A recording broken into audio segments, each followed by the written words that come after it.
Bueno, egun on guztioi, eta eskerrik asko ona etortzeagatik, hemen zaudetenok, Euskalduna Jauregian, astelen batean, eskertzen da. Eta, bueno, online, streaming bidez, saio hau jarraitzen ari zareten guztioi. Gaurko saioa, hau dugu, zer egiten dute erakundek hizkuntzen kudeaketan. Bigarren topaketa da, iaz hemen bertan egon ginen, beste solairu batean, eta musukoekin. Argazkietan ikusten da. Bueno, aurrera egin dugu behintzat honetan. Bigarren topaketa. Hau izango da, jarrituko dugun agenda. 2 orduko saioa, badakigu gauza asko ditugula egiteko, gure erakundeetan, eta horregatik 2 ordu hauetan saiatu gara, eduki aberasgarriak eta baliagarriak jasotzen zuentzako. Saioari hasiera emango diogu, gero hizkuntzen kudeaketa praktiken bilatzailean egindako berrikuntzak aipatuko ditugu, nobedadeak ditugu, eta gero 4 erakunderen praktika onak entzuteko aukera izango dugu. Eskerrik asko, hor agertzen zareten guztioi, hemen egoteagatik eta zuen ezagutza konpartitzeagatik. Eta 11:00 saioaren amaiera izango dugu, hemen gaudenok aukera izango dugu 11:00 egiteko, eta online zaudetenok aldu zuena, egingo duzue. Bakoitzak bere etxean edo bulegoan daukana.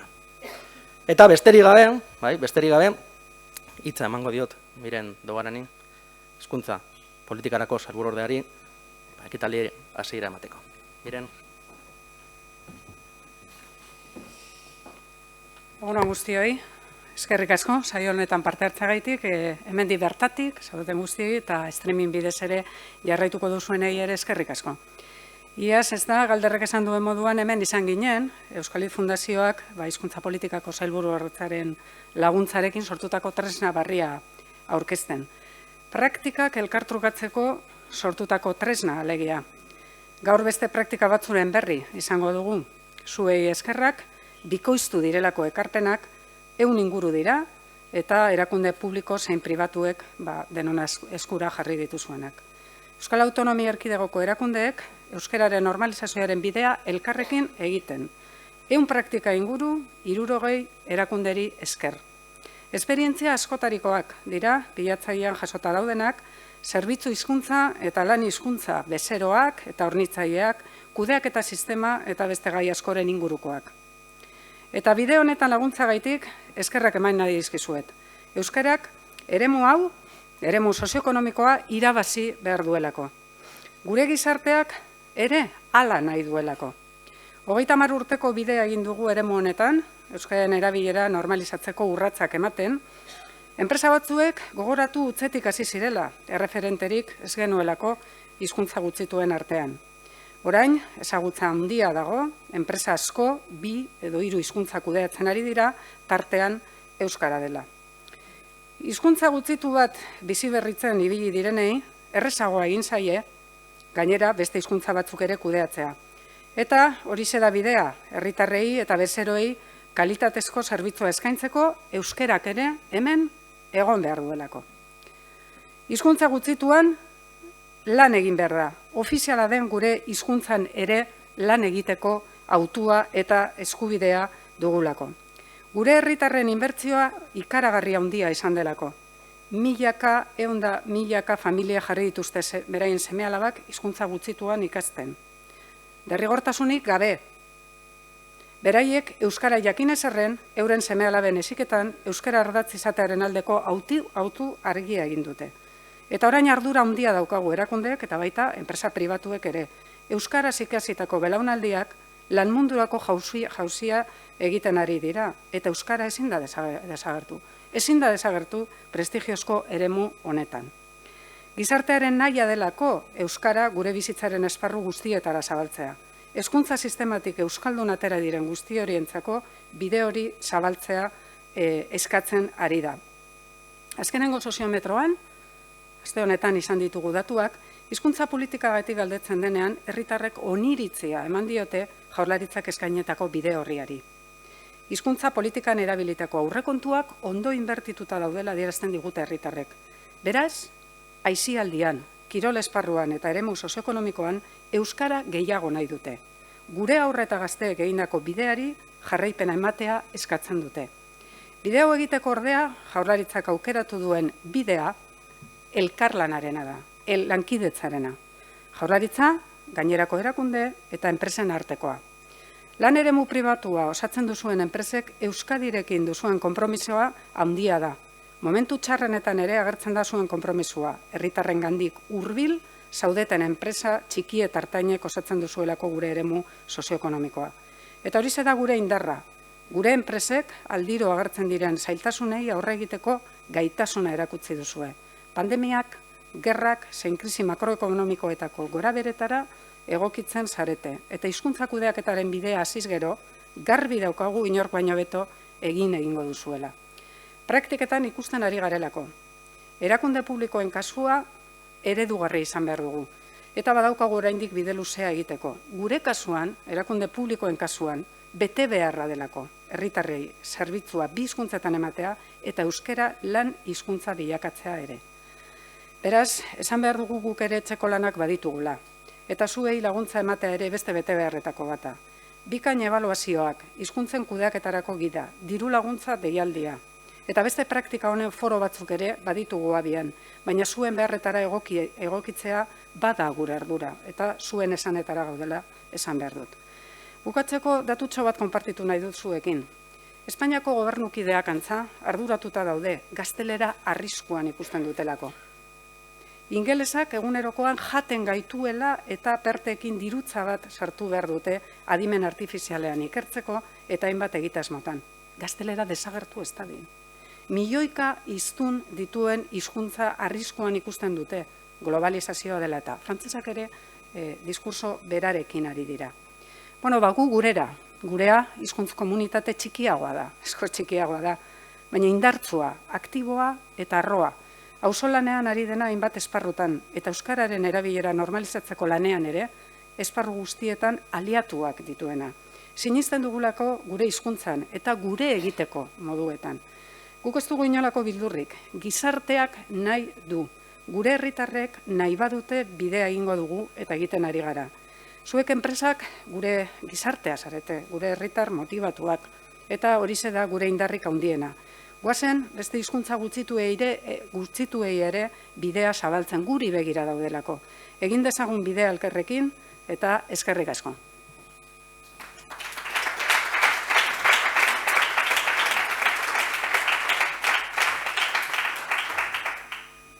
Eskerrik asko Miren, eta eskerrik asko noski hizkuntza politikarako sailburutzari ekitaldi hau eta proiektu hau posible egiteagatik. Aurkezpena, logo ere aldatu dugu, logo hau berria. Polita da, ezta? Bueno, gero bilatzailean ere aldaketa batzuk egin ditugu. Hor bai, hor bai. Bueno, sailburuordeak aipatu du. Nik uste dut herri bitzia garela, zentzu askotan, baina honetan ere. Gai izan gara egiten duguna konpartitzeko. Gai gara, edo ez dakit hori balio bat den, gure erakundeena, gure pertsonena. Gero jarriko ditu datua, baina proiektu hau martzan jarri genuenean, pasadan urtean 46 praktika jaso genituen, espero genituena baino gehiago. Aurten, bigarren urtea,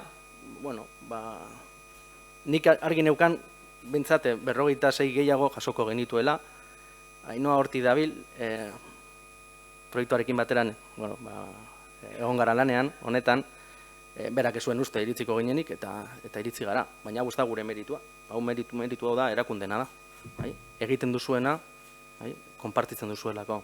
Zuen ezagutza, zuen ibilbidea, ikasitakoak, ondo egindakoak, gaizki ateratakoak ere. Berrikuntza askotan ari gara, eta berrikuntza hori da. Probatzea, eta gauza batzuk ondo ateratzen dira, eta beste batzuk ez dira ondo ateratzen. Baina hortik ere ikasten da, aurrera egiteko. Eta lortu dugu, eta horretan ere ari gara, praktika honak identifikatu ditugu, zabaldu egiten ditugu horrelako ekitaldiekin, eta beste ekitaldi askorekin. Eta gure helburua ere bada, hizkuntzen kudeaketa aurreratua egitea. Eta erakunde aurreratuek ere hizkuntzen garrantzia ikustea. zein garrantzitua den hizkuntzak kudeatzea. Ez delako berdina hizkuntza bat erabiltzea eta kudeatzea. Erabilitzen ditugu hizkuntza asko gure erakundeetan, baina kudeaketaz ari bagara hor beste kontu bateaz ari gara. Erakunde batek zehaztu behar du, erabaki behar du, ze hizkuntza erabili behar dituen bezeroekin, langileen artean, gizarteari begira, ze hizkuntza erabili behar dituen, noiz eta nola. Eta hori dira, erakundeak hartzen dituen erabakiak, hori da kudeatzea. Eta hortik aurrera helburuak esarriko ditu eta martzan jarriko da erakundea. Zehaztutako helburuen arabera. Orduan, garrantzitsua da hizkuntzen kudeaketa egitea eta hizkuntzen kudeaketa hori integratu izan behar da, kudeaketa sisteman. Bestela beti gaude sistema paraleloekin eta aparteko kontuekin, pertsonen norren ardura da hau, nork egin behar du hau. Eta hemen gaude, eta Mirenek aipatu du, esparru asko ditugu irabazteko, gurea ez da erresa ere, baina horretan ari gara, lan munduan euskararen erabilera areagotzea da helburua. Eta hemen sortzen zaigun galdera hau da, zer nolako enpresa eta erakundeak nahi ditu orokorrean, emaitza honak lortzen dituena, iraunkorra dena, enpresa edo erakunde horrek iraundu behar du, ongi funtzionatzen duena, arazoak beti ditugu, ez gara perfektuak, erakundeak ez gara perfektuak. Kontua ez da perfektua izatea, kontua da, ditugun arazoei nola egiten diegun aurre, nola konpontzen ditugun urtero, arazo berdinak ez izateko. Adi dagoena, askarrak diren erakundeak, zer eskatzen du gizarteak, zer eskatzen du legeak, zer eskatzen dute administrazioek, zeintzu dira gizartean dauden erronkak, joerak, nola egin dezakegu guk ere lan erronka hoiei aurre egiteko. Bezeroak, zaintzen dituena, produktu eta zerbitzu honak eskaintzen dituena, horrelako erakundetan lan egitea gustatuko litzaiguk, erakundeko langileak, pertsonak, zaindu, prestatu, aplikatu, motibatu eta garatu, egiten dituen enpresa edo erakundean. Noski, gizarteari ekarpen positiboak egiten dizkiona, eta zentzu honetan, euskarari ekarpen positiboak egin dizaioke erakundeak, eta hor sartzen da adibidez gizarte erantzunkizun korporatiboa. Eta noski, berritzailea eta harina dena, aldatzen di joana. Eta hizkuntzen ikuspegitik, askotan aipatu dugu, noiz izango da aurreratua erakunde bat hizkuntzen ikuspegitik? Argi daukanean erakunde horrek, noiz nola eta norekin erabili behar dituen hizkuntzak. Oda, estrategiari lotuta daukanean, bere interes taldeak identifikatu ditu, badaki zer nahi duten, badaki ze lege aplikatzen dion, badaki bere inguruko administrazioek ere zer nahi duten, eta hortik aurrera, informazio horrekin erabakiak hartzen ditu. Bigarrena, kudeaketa sisteman integratua, lehen aipatu dugu, prozesu eta jardueretan, egon behar diren tokietan. Ez dauka hemen zentzurik, erakunde aurreratua balin bagara, parteko sistema oso bat planteatzea hizkuntza bat kudeatzeko, edo hizkuntza kudeatzeko. Talde bat egon daiteke, dinamizatzaile bat egon daiteke, baina ardurak banatuta egongo dira, prozesuetan edo jardueretan. Eta, noski, liderrek bultzatzen dutenean ere. Erakunde askotan gertatzen dena da, langile batzuek bultzatzen dutela, eta hori ondo dago. Ondo dago, euskalduna naiz, sentitzen dut, bihotzean daukat, erabili nahi dut, eta hori ondo dago. Baina erakunde batean, horrek ibilbide laburra dauka. Erakundetan egiten da, erakundeak erabakitzen duena. Eta erabaki hori, izan behar da, erakundearena goitik beherakoa. Eta liderrek egin behar dutena da, hori bultzatu. Horrela egiten dira gauzak erakunde, ez dakit nola esan, baina aurreratuetan. Hizkuntza irizpidea betetzen direna noski, baina barneratuta ditugunean. Badakigunean niri zer aplikatzen zaidan. Komunikazio arduraduna naiz, badakit nola egin behar ditudan gauzak. Giza baliabidekoa naiz, badakit ze perfil izan behar duen, kontratatu behar dudan langilea. Gaitasuna eta erabilera uztartuta daudenean, hori gero komentatuko du, baina hau erronka bada. Erakunde batzuetan gaitasuna badago, baina arazoa erabileran dago. Beste batzuetan ez, beste batzuetan oraindik ere gaitasuna behar da gero erabilerara pasatzeko. Zuzentasuna eta gizona sistematikoki bermatzeko mekanismoak daudenean, eta noski jarraipena, eta kudeaketa sari garenean jarraipena egin behar da. Zer moduz goaz, ditugun tresna, ekintzak eta zer nolako emaitzak ematen ari dira, Eta, emaitza horien arabera, salto eman, gauzak egin eta hobetu. Beraz, erakunde aurreratuek hizkuntzak kudeatu behar dituzte, eta hau mezu argia izan behar da, ziurrenik ez hemen gaudenontzako, guk argi daukagu, baina hemen herri honetan badaude erakunde aurreratu asko, hizkuntzarekin, hizkuntzen kudeaketan oraindik ere, hor ari direnak, pausoak ematen. Hasierako pausoak ematen. Eta nik uste dut horretan ere, pila jarri behar ditugula. Eta zein da erakunde eta enpresen gaur egungo egoera? Orokorrean, Mirenek ere aipatu du. Eta Jon Sarasuak ere aipatzen zuen. Lan eremuan dugun errealitatea ez dator bat, hezkuntza arloan egin den ahalegin guztiarekin. Eta orain gertatzen dena da, gazte asko euskalduna direla, baina enpresa batean, erakunde batean sartzen direla, eta erakunde horretan ez zaie ematen aukerarik hizkuntza euskara kasu honetan erabiltzeko. Erabili dezakete bezeroekin, bezora euskalduna balin bada, baina bere erabakia izango da. Eta langileen artean, igual sukaldean, jantokian, taulako lekuetan. Baina ez dago arautua, ez dago irizpiderik, ez. Orduan, errealitate hori aldatu behar dugu. Eta hemen galdera bada, ez? Eta gure erakundea euskararen arnasune alda, gure erakundeak aukera ematen dio langileari kasu honetan, langileen artean euskaraz egiteko bezeroekin, gainerako interestaldeekin, hornitzaileekin euskaraz egiteko, bultzatzen du hori egitea, garrantzia ematen dio horri, hizkuntzen kudaketa aurreratu egiten aldugu gure erakundeetan. Eta hau badakigu ez dela batera erraza, ez da erraza. Eta proiektu, honek ere, honetan, bide honetan, laguntza eman nahi du, bi atal edo bi kontu desberdinekin, web bilatzailea eta ekitaldi publikoa. Hori asko argazkia da, eta ikusten duzen bezala dena musukoekin gaude. Miren zu ere, hor zaude. Ni pentsatzen nuen, ez neukan gogoan, esaten nuen, islariok, ez genuen eragan behar, denok. Eta hizkuntzen kudaketa praktikan bilatzailea, iaz jarri genuen martxan, urriaren 26an, horren dela urte bete. Eta oso tresna erraza, praktikak bilatzeko, ez dauka askorik, ez du behar gehiagorik, azkenan hor gargartzen dira praktika guztiak geisteko moduan. Eta guk ere hau oso argi genuen, ez? Batzutan pentsatzen dugu, guk egiten dugun hori, ez dela praktika hon bat, ez duela aparteko ezer. Baina guk hau ere oso argi genuen, eta horrela zan diegu ez, erakunde guztiei, funtzionatu badizu, zurentzako baliagarria izan bada, emaitza honak eman balin baditu, agian beste batentzako ere baliagarria izango da. Ez da kriston praktika ona izan behar, batzuk baditugu, baina beste batzuk txikia dira. Baliagarria izango da ziurrenik beste batentzako. Eta horiek dira, jaso ditugunak, 2021an esan bezala 46 praktika jaso genituen, 30 erakunderen parte hartzearekin, eta aurten 100 bat praktika, 70 bat erakundea. Guzti-guztiei eskerrik asko, benetan. Ez dut uste urtero, bikoiztu egingo ditugunik praktika kopurua eta erakunde kopurua, diote espektatibak geisteko, baina jarraituko dugu, bilatzailea elikatzen. Bizita kopurua, hor praktika asko ditugu, hori da horreneko partea eta hori ondo egin dugu, eta hemen hau bestea, eta pozik gaude.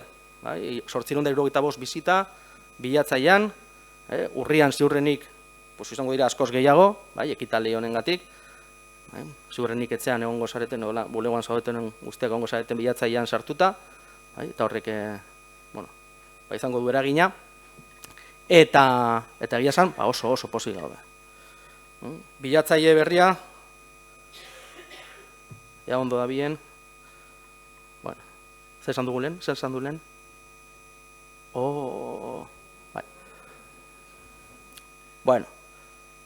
Esan bezala, tresna erraza da. Hemen agertzen dira praktika guztiak, baina bilatzaile batek izan behar du bilatzaile bat.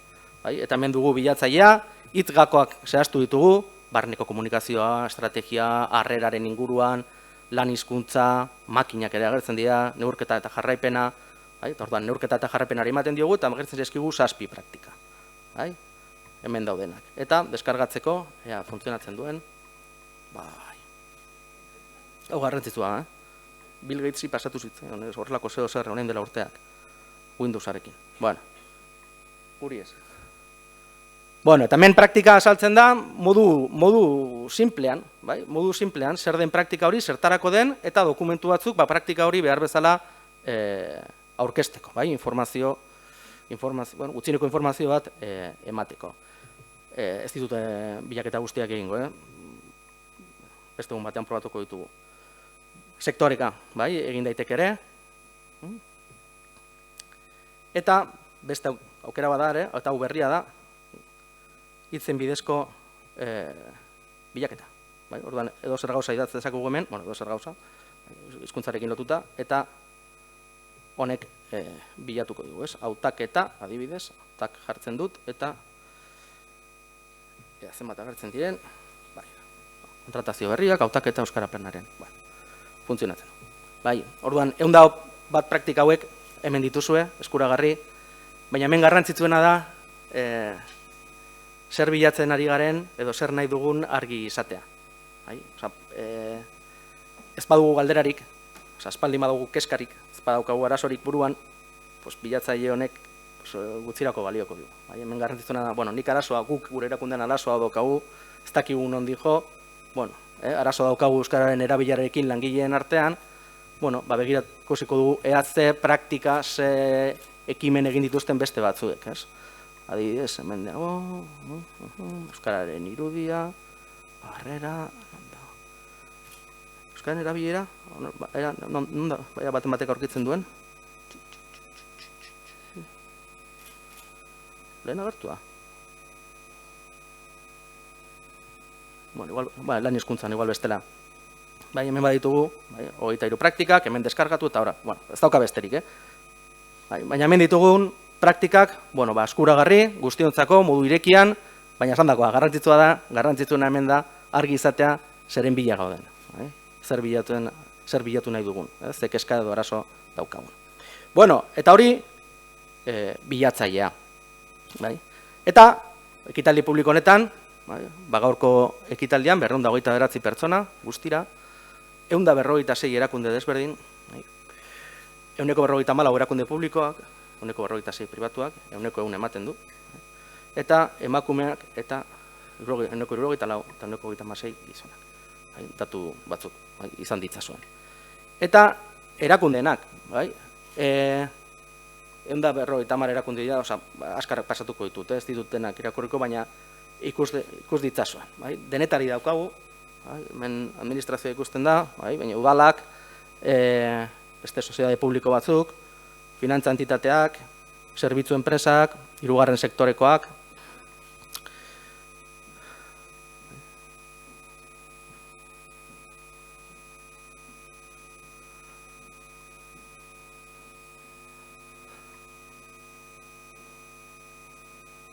Zuen agertuko da, agertu behar da. Alfabetikoki dago, ez da zaila. Eta, okeres baldin baina, azkena, aholkularitza enpresak ere. Hizkuntza aholkularitza enpresak eta baita kudeaketa kontuetan ari diren enpresak ere. Zestau berri, Ulma eta Zumarrako dala, hor daude. Baina hor daude. Ikuste dute polita dela argazkia, erakunde nahikotzo ditugu eta hainbat sektorekoak. Eta gehiegi eta gehiago luzatu gabe, orain 4 praktika entzuteko aukera izango dugu eta benetan eskerrik asko. Hemen egoteagatik eta zuen ezagutza konpartitzeagatik. Praktika hauek, Espri enpresen garapenerako euskal agentzia, Jasonara Etxabaleta izango dugu oraintxe bertan, eta aurkeztuko digun praktika izango da lan hitzarmena eta euskara sariak izatez 2 praktika dira.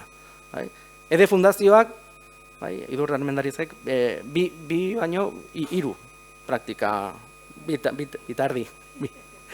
Eta, Asierrek ere lehendakaritzatik, euskara normalizatzeko ibilbidearen sistematizazioa arituko da. Eta, Ana Urkiza, bankoatik, bulogetako euskara arduraren sarea, hor liderren papera, arduradunen papera, euskara planaren eta hobetze prozesuen giltzarri bezala. Eta besterik gabe, Jasone, hemen daukazu mikroa.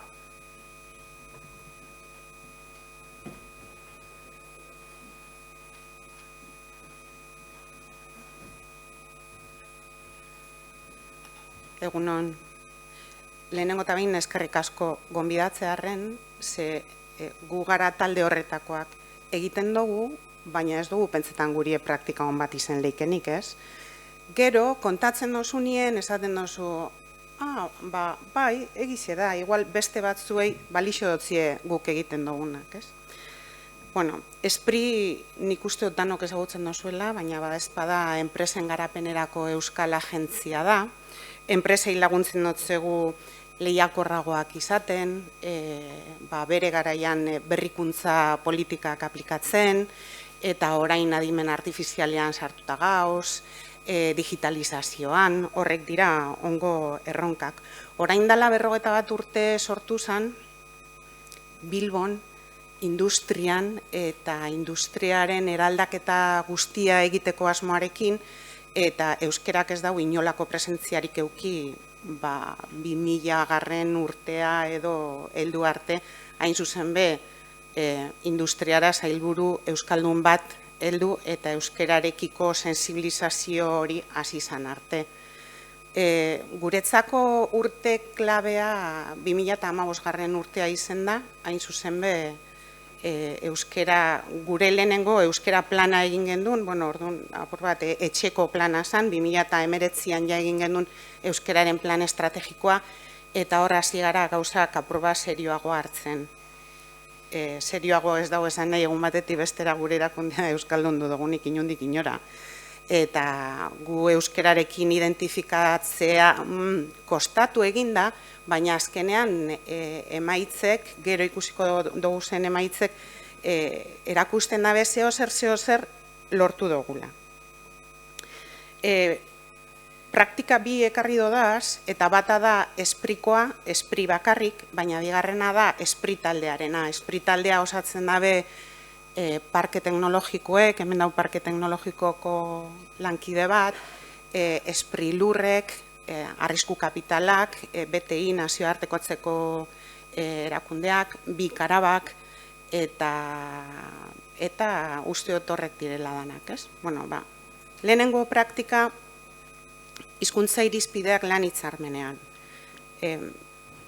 Praktika txikitsu bada, ez da gauza handi bat, baina nik uste dut honen eragina importantea dela. Lortu dugu, 2021ko abenduan sinatu zen lan hitzarmenean, 76. artikuluan hizkuntza irizpidea jartzea. Alde batetik, Esprik, Euskal Autonomia Erkidegoko administrazio orokorrari atxiketako sektore publikoko erakundea den aldetik Eusko Jaurlaritzaren hizkuntza irizpideak beteko dituela, eta bestea, Euskara plan badaukala, hizkuntza ofizialak erabiltzeko jarraibide orokorrak jasotzen dituena, eta bertan lan egiten duten pertsonen artean euskararen erabilera sustatzen duena. Nondik dator praktika? Guk 2015ean euskara batzordea eratu gendunean, argi euki gendun enpresa batzordeko ordezkari bateko egon beharre bala. Zuzendaritzako ordezkari batzuk beba dauz, baina enpresa batzordekoak bebai. Eta hau da, enpresaren eta langileen arteko hitzarmen bat. Orduan, nolabait konpromisoa hartzen dabe alde biek, bai langileek eta bai zuzendaritzak. Hau egiteko asmotan ibili ginean, alegindu ginen beste lan hitzarmen batzuetan ia euskera eta hizkuntza irizpideak agertzen ziren ikusten eta egia esan ez gendun gauza hondirik aurkitu. Da orduan, praktika hon bada. Baten bati balio gotze, zoragarri, hemen daukezue. Eta egiz esan gaitxa izen, bai langileen aldetik, langileen ordezkarien aldetik, eta bai enpresaren aldetik borondate ona egon zalako. Eta bigarren praktika ona euskera sariak. 2015ean euskera plana martxan jartzearekin batera, pentsatu gendun euskera sariak egingo genduzala. Urtean zehar euskeraren alde lan egin daben personak saritzeko, edo konprometitu diren persona horiek saritzeko, eta bi modalitate sortu genduzen, alde batetik, urtean zehar hizkuntza profila lortzen dabena saritzen da. Eta beste alde batetik, saritzen da, urtean zehar, euskeraren alde, zeozer edo praktika hon bat martxan jarri dabelako, edo bere implikazioagatik, ez? Eta emaitza izan da, 2015-etik 2021-eko epean, 27 sari banatu dugu zela, 10 hizkuntza profil, eta 17 lankidek proposatuta. Hasieran, euskera batzordea zen, euskera sariak erabakitzen ebazena, baina gero pentsatu genduen, eta zergatik ez dugu jendea implikatzen, lankideak implikatzen, eta orduan hasi ginen, oraintxe azaro bueltan edo, egingo dugu, zabalduko dugu mezu bat, langileen artean, eta hau baita espritalde osorako, eta esango zegu, zure ustez nor da zure erakundean euskeraren alde lan egin dabelako, edo konpromiso bat hartu dabelako euskera saria merezi dabena, eta orduan langile bakoitzak proposatu behar dau izen bat. Izena proposatzearekin batera arrazoia be eskatzen notzegu, esaldi baten, esatea zergatik proposatzen daben persona horren izena. Eta boturik gehien edo proposamenik gehien jasotzen dabena, hori saritzen dugu. Zema jentek parte hartu da, hori 2018an hasi ginen egiten. Lehenengo urtean 40 hartu eben parte, bigarrenean 52, gero 35 eta gero 32. Parte hartzea handia da, ez, eta, batzutan gehiago, beste batzutan gitxiago, baina parte hartzen dabe eta lankideen esku dago hori erabakitzea. Honen onurak dira, sari bat jasotzie beti be posgarri dela, bronka bat jasotzie baino, posgarri hau behintzet bai, eta gero euskeraren aldeko ekimenetan jentie gehiago implikatzen dela. Nahiko genduke gehiago implikatzie eta lankidek gehiago parte hartzie. Baina, horretan jarraituko dugu eta ez dugu amore emongo.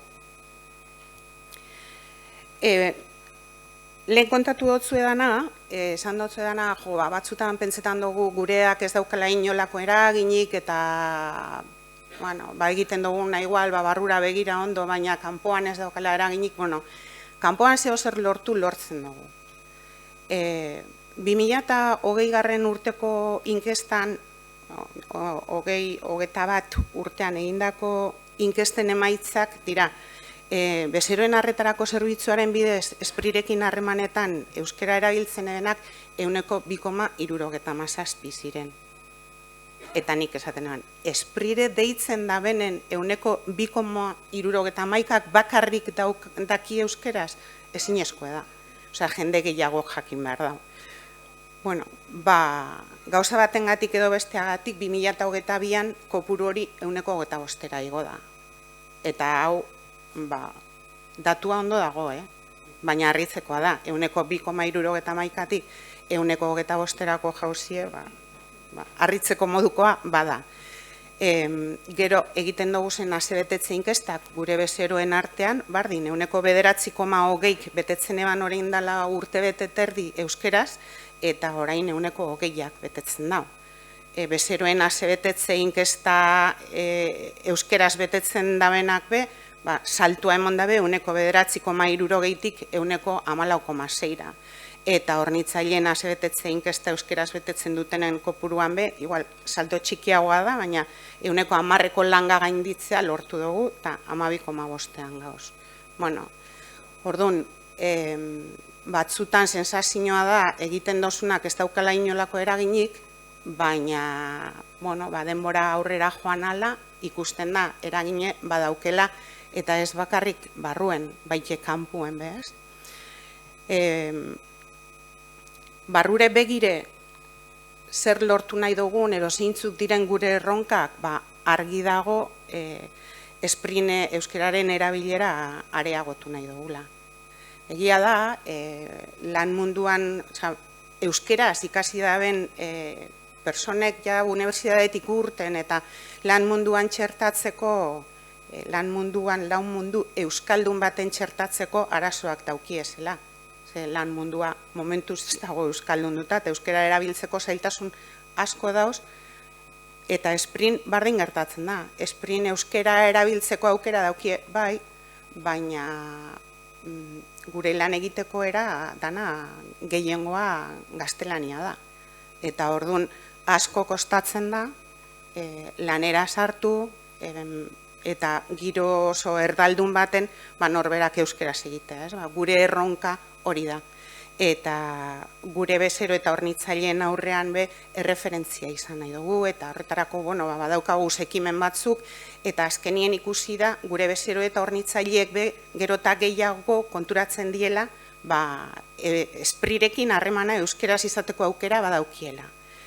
Gizartearen aurrean ere eredu izan beharko gonke, eta industriaren eta hizkuntza kudeaketaren arteko zubilana egitea, horretan jarri dugu martxan ekimen batzuk, eta nik uste dut emaitza politak emoten ari direla, da horretan jarrituko dugu. Eta orain suposatzen da, nahi badu zuek galderaren bat egin aldo zuela. Eta hemen nago ni erantzuteko. Ez daki denboraz pasatu nazen, baina ondo ez? Hala. Eskerrik asko eta galderak.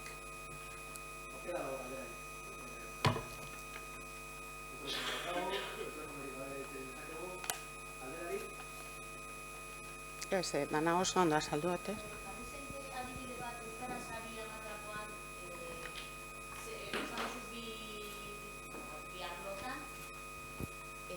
Bigarren arloari buruz, lehenengoa da hizkuntza gaitasunean aurrera egin dutenen artean, ez? Eta beste adibideren bat? Lankideek zeintzuk proposatzen da bezan,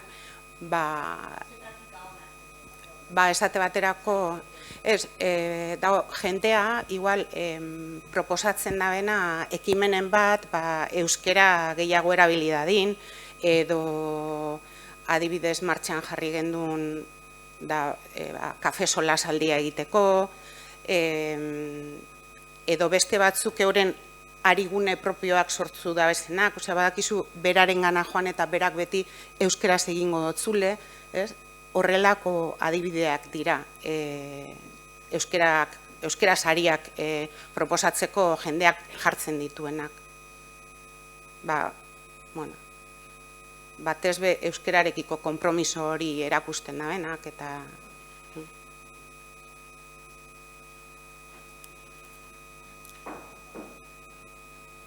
Eskerrik asko, Jason. Entzuten da? Markinekoek, markinekoai. Hori da, bai, eskerrik asko. Ez zan jakitzearen, pine oso zen emaitzak hain hobekuntza hunditze nabarrentu dozuena. Ia zer erabakidan espri barruen, zer aldatu dozuen hori lortu alizateko. Zelan lortu dozu hori? Lehenengo berri euskera zemon, deitzen da benari, edo zein izan da zuen? Inkestak bialtzeko estrategia bat. Lehen bialtzezan, hemen esate baterako, hau da, imaginatu e-mail baten mezuan parte zentrala, eta egitezan alde baten euskeraz, beste alde baten gazteleraz. Eta orduan esan eban, ez dugu horrela bialduko. Eta orduan egin dugu taula bat, eta jartzen da, lehenengo euskeraz. Zuk mezua zabaltzen dozunean lehenengo euskeraz jasoko zu. Eta albuen beste lauki baten, bete inkesta. Eta azpian jasotzen dozu erderaz eta reiena lankuesta. Orduan, ikusten da batzutan inertziagatik egiten dugu zela gauzak. Lehenko egunean eukigendun batzar bat, barruko batzar bat zuzendari nagusiagaz, eta emoban datu bat, personen inkesta, espri barruko personen inkesta, ixe 70 langiletiko 32 bete eben, eta zenbatek uste dozue bete dela euskeraz. Eina bostu ekia. Esan. Esan zuk. Bi. Hau dana egiten gauz, eta kanpoan olako emaitzak lortzen dagoz, baina barruen, inertziak bultzatuta inorrez da horretaz konturatzen. Orduan, estrategia zein da, urrengo estrategia izango da, enpresaren barruen inkesta bialtzen dugunean euskal hiztunei bakarrik euskeraz bialtzea. Eta bestiei elebidun. Orduan, ez da, borondate txarraz egiten da, ez, baina euskeraren kontue ez dago maiganien, ez dago inoren maiganien. Osa, dago lana, hau, baina euskeraren kontue ez. Eta, bueno, zuk bultzatu behar dozu nolabait. Orduan ikusi da, inkestak horrela bialduta, eragina daukela.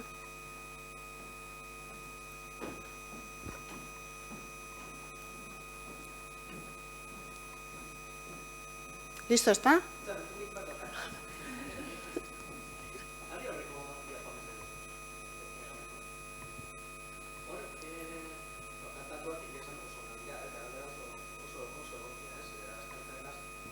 Hori be praktika hon bat izen leike, ez? Lehenengo euskeraz jartzea eta gero... Ia bardine dan. Baina bai, datuak aldatu dira, hor joera hon bat dago, ez? Aztertu barko litzateke horren atzean zer dagoen, zer egin duzuen, eta horregatik hori galdera egokia da. Hemen, helbururik baduzue? Adierazle horiekin lotuta, ez? 1,25 izan da, bueno, espero zeruten baino gehiago, nahi duzuen baino gehiago. Datorren urterako praktika hon bat zan, praktika hon gehiago ja animatuta, baina esan praktika hon gehiago bialdu geinke, ez? Oso ondo, oso ondo. 2022ko kudeak eta planean estreineko sartu dugu euskera plana eta sartu dugu indeus ekimena ere. Kudeak eta plan horretan eta sartu dugu helburuak. Horren, adierazleak. Eta, klaro, lehenengoa adierazle moduen sartute dago. Zenbat igon dugu, 100%. Klaro, gentozen 2,71tik gure helburua zegoen jarrita 1,15 edo horrela, eta joan gara 1,25era, ja ez dau balio. Adierazle horren helburuak ez dau balio. Hori, gaurkotu egin behar dugu, eguneratu egin behar dugu, eta dana barrido berpentsatu. Eskerrik asko. Listo? Bat bi hiru, bai, hala, agur.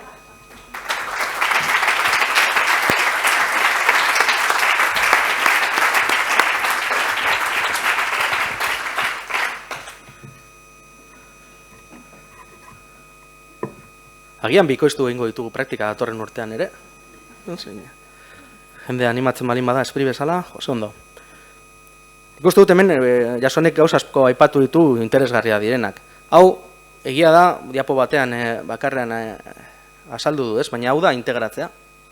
Integratzea sari garenean, honetaz ari gara. Dokumentu hori existitzen zen, lan hitzarmena hor zegoen. Hitzarmenean integratzeak badauka bere garrantzia erakunde honetan. Horrek ez du esan nahi erakunde guztietan, pisu berdina edo horren erabilgarria izango denik, baina hau da integrazioa. Eta horrek lotzen ditu gauza nahikotzo erakunde honetan. Eta, hau sariarena, horrelako gauzak ere positiboak behar ditu erakundeetan. Aitortza bat jasotzea, esan du Jasonek, guztioi gustatzen zaigu, eta gaina aitortzarekin batera zerbait fisikoa ere jasotzen balin badugu, gehiago. Jan badaiteke, edan badaiteke, gehiago.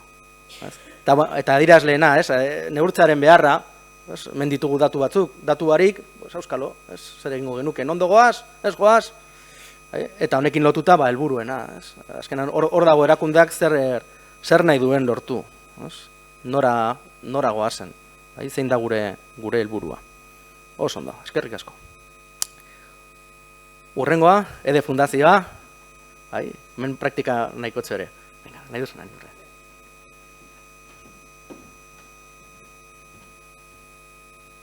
Egunon, danoi, hemen etortzagatik eta eskerrik asko gonbidapenagatik ere bai. EDE Fundaziotik nator, gu gara 3. sektore sozialeko entitate bat, Eta, bueno, hori horrek hemen esan den dudan bezala, hirugarren, irabazi asmorik gabeko entitate bagara, fundazioa elkarte izen genkela, gure kasuan bai da dago hiru entitate gara, hiru elkarte, edo fundazio bat, elkarte bat, eta insertzio entitate bat bai, gizarte zibiletik sortzen dana, bai pertsonal profesionalak, langileak eta bolondrezak eta lan egiten duten gurekin, eta helburu nagusiena da pertsona, familia, kolektiboa, euren eskubideak benetan baliatzea dela eta horrez sustatzea. Eta zerbitzuak emateaz aparte, sentsibilizazioa, dinamizazioa eta euren eskubideen sustapenak sustatzen ditugu. Hainbat arlotan lan egiten dugu, haurrak, gazteak, emakumeak, etorkinak, bazterkeriak, egoerak ere lantzen ditugu, garapenerako nazioarteko lankidetza, azken batean esku hartze zuzenarekin eta erabiltzaile asko izaten ditugu horrengatik. Bai, horrek hemen ikusten da, hiru ildo edo hiru enpresa ede fundazioan daude zenak, batetik bai aholkularitza daukagu, ezagutza aldean daukagu lan egiten dugu aholkularitza, genero aholkularitza, txostenak, ikerketa arlo bat daukagu, gero esku hartze, suspergintza izango litzateke esku hartze zuzen egiten duguna, lan egiten dugu bai aurrekin, zuzenean, aurrekin, emakumeekin, etorkinak, horredan, eta gero enplegu inklusiboan hor dagokagu insertzio entitate bat eta baita hor formakuntza emoten dugu langabetuei, enplegu zentroak lanbideekin lankidetzan. Guztirak itxi gora bere izango gara 350 langile kopuru eta hortaz aparte bai bolondrezak ditu gure artean. Horredanekin eta inbeste horre esparru guztian lan egin da, inpaktua handitxoa da, 315.000 onuradun, 333 proiektu urtean, honek dira aurreko urteko datuak, aholkularitzan eta ikerketan 25.000 ordu, esparru zabala, lan asko eta hainbat erabiltzailengan heltzen garenak. Eta honekin bat, bai hainbat lankidetza egiten dugu, hainbat entitaterekin eta hirugarren sektoreko beste langileekin, elkarterekin, estatu mailan, bai Europa mailan bai, eta administrazioekin ere bai. Barkatu, aurrerantza. Eta hau da gure ibilbidea. 2022 urtean gaude, 2002an hasi ginen, beraz aurten 20 urte egin dugu euskara planean, euskara batzordean. Hasieran izan zen, labairurekin hasi ginen, lehenengo diagnostikoa egiten, ze aisialdi taldean herri aukeran horrazi ziren, pizka bat euskarari munduko zer egin behar da, euskalduna bazeto zen, dana erderaz, orduan zer egin alzan hor sentsibilizazio bat hasi zen, eta hortik aurrera joan izan gara diagnostikoak egiten, neurketak egiten 2006an, 2008an bikain ziurtagiria atera genuen, zilarrezkoa. 2009an hirugarren sektoreko hiztegi tekniko bat atera gendun, hori izango da gure praktiketako bat, azalduko duguna gero. 2012an hizkuntza irizpideak entitatean ezarri genituen. 2016an berriro egin gendun beste neurketa bat, jakiteko nola goazen, non hasi ginen zelan gauden, egindako ekintza guztiak ze aurrera pauso eman zuten. Eta 2020an egin dugu beste bat, baina tartean, Euskara Euskadiko hirugarren sektoreko, Bizkaiko hirugarren sektoreko behatokiak zuzenduta, egin izan da hirugarren sektore sozialeko diagnostiko bat euskara mailan entitate guztietan, egon gara talde motorrean, talde aliatuan, hor lan egiten, eta ikusi genuen gure esparruan ze egoera daukan euskerak, Bizkaian, Gipuzkoan eta Araban izan da. Eta 2008an baldin izan duzu moda, azkenengo hemen ekarriko dugun azkenengo praktika diagnostikoa izango da. Eta gure antolaketa. Hau guztia aurrera emateko, euskera plana bere zuzendaritzan dago sartuta, kudeaketa eta pertsona kudeaketen barruan, eta gero muina edo garrantzitsuena euskera batzordea da. Saiatzen gara batzordean arlo guztietako pertsonak izatea, euren behar izanak kontutan izateko, zeurek dakite egunerokoan zer behar duten, euren lanengatik. eta gero hiru multzo handian hizkuntza politika izango dela euskararen presentzia eta erabiltzea erabilera arautzen duen dokumentua, hizkuntza irizpideak aurten egin dugun. Bueno, baina eman diogu beste bueltatxo bat, presentzia zehazteko dokumentu eta gero euskara eskolak egiten ditugunak bai barnean eta bai erakundetik kanpo. Eta noizbenka egiten dugu segun ze ekintza aurrera eraman nahi badugu, egutegi bat egiten dugu urtero, euskoporra, beste ekintza, azpibatzordeak edo lantaldeak. Bai egiten ditugula gainera mistoak izan daitezela. Bai euskara batzordekoak eta langileak. Ze gauza ekintza jakin txiki batzuetarako prest dago jendea, langileak badauz prest parte hartzeko, eta horrela euskara batzordea zabaldu egiten da ezken batean. Eta bueno, praktikoenekin hasita, lehenengoa sektoreko hiztegi teknikoa. Eguneroko jardunean erabilgarria izango den hiztegi teknikoa egin. Hirugarren sektorea osatzen duten arlo ezberdinetako terminoak jasoko zuten hiztegia egin. Hau, langileengandik atera zen ideia bat izan zen. Ze eurek euren lanean ikusten zuen azkenean esparrua edo gure lana profesionaltzen joan izan da. Eta, karo, arazok ikusten genuen, euskeraz egiterakoan txostenak edo edozein lan, azkenean hitz teknikoa behar izan behar direla. Ze idatzi behar duzu era batean txosten potolo bat, polite izan daiten, hitza behar dituzu, ondo idatzi eta terminoak ondo erabili dezan. Orduan, entitateko langileak euskardean batzordearekin bat, eguneroko lanetan erabiltzen ditugun terminoak, hitztalde, larburdura zerrendatu genituen, dokumentazioa guk erabiltzen dugun dokumentazio erabiliz, eta horreri definizio bat eman genion. Claro, hiztegi batek egitura espezifiko bat dauka, orduan hori ondo egiteko eta argitaratzeko Labairu ikastegiarekin lan egin gendun. Hasieran gu pentsaten genuen guretzat izango zala hiztegi hori, bertako intranetean izango genuela eta guretzat erabilgarri. Baina behin egiten hasi ginela, orduan esan genuen, igual, gure sektorean erabilgarria izan daiteke, eta guatzen argitaratu, liburuzka bat egin edo zerbait egin. Orduan hortik atera zana izan zen, 4.000 gorako sarrera dituen hiztegi bat, esparru desberdinetako terminoak erabiliz, hizkuntzan, voluntariotza, biolintza eta gatazken biterkaritzan, eta hori hasieran gure intranetan eta gure sarean sartu gendun, baina 2009an hor egin gendun aurkezpen ofizial bat, xumea txikia, baina hor argitara plazaratu gendun hiztegia, eta hor dugu paperean, eta baita entitateko webgunean PDF formatuan, horrek erraztasun emango zigulako, termino berriak, ze azken batean, hiztegi bat, ez da momentuko gauz bat, gero hori badoa bilakaera bat izaten, hitz gehiago sartzen, eta, hor daukagu, eta hau izan zen, bere momentuko 2009an egin gendu praktikatxo bat, eta Euskal Literaturazko interesgarria hemen agertzea. Beste aurrengo bat, aurreko urtean, ibili gara esan dela diagnostikoa. Lehen ikusi duzuen bezala, 4 urtetik behin gitxi gora bera ibili gara gure lana, gure ekintzak hor neurtzen. Eta hemen egin gendu, euskararen bultzada, normalizazioaren aldeko apustua, nola zegoen eta euskara batzordeak azken urteetan egin dako lana balioestea. Jakitea egiten duguna langile baldin badakite, bai ez, noraino, non gauden, zein pututan gauden, ze egin ala ez dakizu zeretekin dakarren, nola gauden. Hor jarri dut 2008an burutu zala.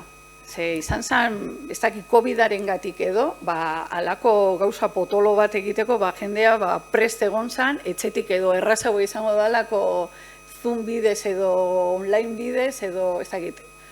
Errazago izan zen, urtean bertan atera egin gendu, ze ez genuen pentsatzen genuen denbora gehiago izango zala, eramango zigula guztia egitea, baina, horretan egin gendun. Eta honek balio izan digu bai, urrengo urtetako lanildoak zehazteko. Osea, jakin non gauden, eta zer behar izango ditugun urrengo urtetarako, eta ekintzak jarri urretarako. Orduan, erabilitako metodologia bi taldetan banatu aldo. Batetik talde elkarrizketak egin genituen eta bestetik inkestak. Elkarrizketan patronatuko, osea, denei nahi genien galdetu euskara batzordea planari buruz. Orduan, elkarrizketak egin genituen patronatuko batzordeko kide batzuekin, zuzendaritza eta kudeaketa taldearekin bebai, lantalde eta gero lantaldeko koordinatzaileak eta zerbitzetako arduradunekin talde elkarrizketa, besteak izan ziren elkarrizketa zuzenak. Orduan, guztira bostek izan ziren ordu betekoak eta grabatuak ere bai.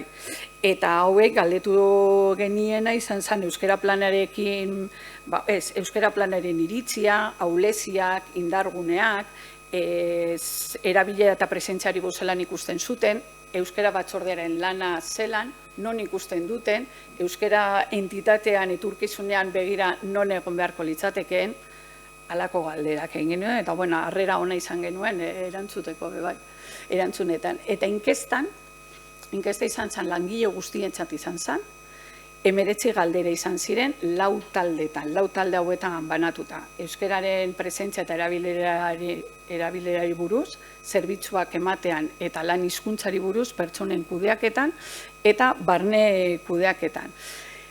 Inkesta egiteko bertan ede fundazioan daukagun arlo bat dela ikerketak eta eurek egiten txostenerako eta inkestak eta egiten dituzte eta euren lankidetza eta laguntza izan gendun, bai galderak egiterakoan eta bai erantzunak, jasotzen duguna erabilgarria izan daiten edo jendak ulertu dezan bai zer nahi dugun galdetu eta aukerak egiteko. Euren esperientzia hartuta, honetan lagundu ziguten eurek. Eta hemen ipinten dut eredu bat erantzunena kuantitatiboa. Honi izan, 4 talde horietan, zelan emaitzak nola agertu genituen, bisualak izan zitezen.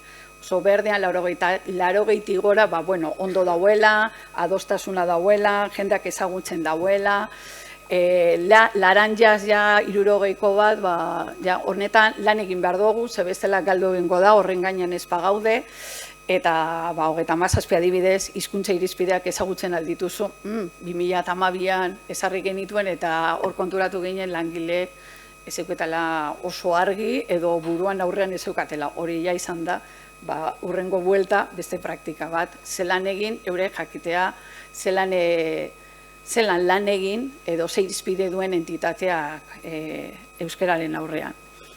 Honen emaitzak. Euskararen presentzia eta erabilera nabarmen handitu da azken urteotan. Jendeak ezagutza handitu egin da azkenengo urteetan. Zuzendaritzaren apostua, euskararen normalizazioaren aurrean, eta gero koordinatzaileen arduradunen garrantzia horren bultzada emateko. Euskarazko lanen eskaera handiagoa, bai konturatu galela urtetik urtera, bai administrazioa, bai inguruko entitateak, Gipuzkoan hasi gara lan gehiago egiten, gero eta gehiago eskatzen dela euskaraz egitea. Ez itzulpenak eta egitea, baizik eta lana euskaraz egitea. Bai konturatu gara guk korreo elektronikoetan behan faldoia, txantillo jorretan, sinadura, bai hor daukagula bizibilitatuta, edo norberak ipinten du bai, euskara baldin badakigu, daukagu lelo badala nahi baduzu nirekin euskaraz. Orduan horrek ere erakartzen dau, jendeak euskaraz eskatzea lanak eta euskaraz egitea ja zieratik. Orduan hemen ikus daiteke PowerPoint irudi baten, 2006an egindako diagnosian, emaitzak 2016an eta 2008an, eta hori ikusten da, euskaraz lan egiteko gaitasuna 123tik 160ra pasau dala, bai hautaketa dala, izan daiteke hautaketan euskaldun gehiago jartzartzen direla, gu daukagun euskalduntze planekin euskara ikasten, jendeak pertsona gehiago ikasi dabela, orduan horren arabera, hori gorantza joan da.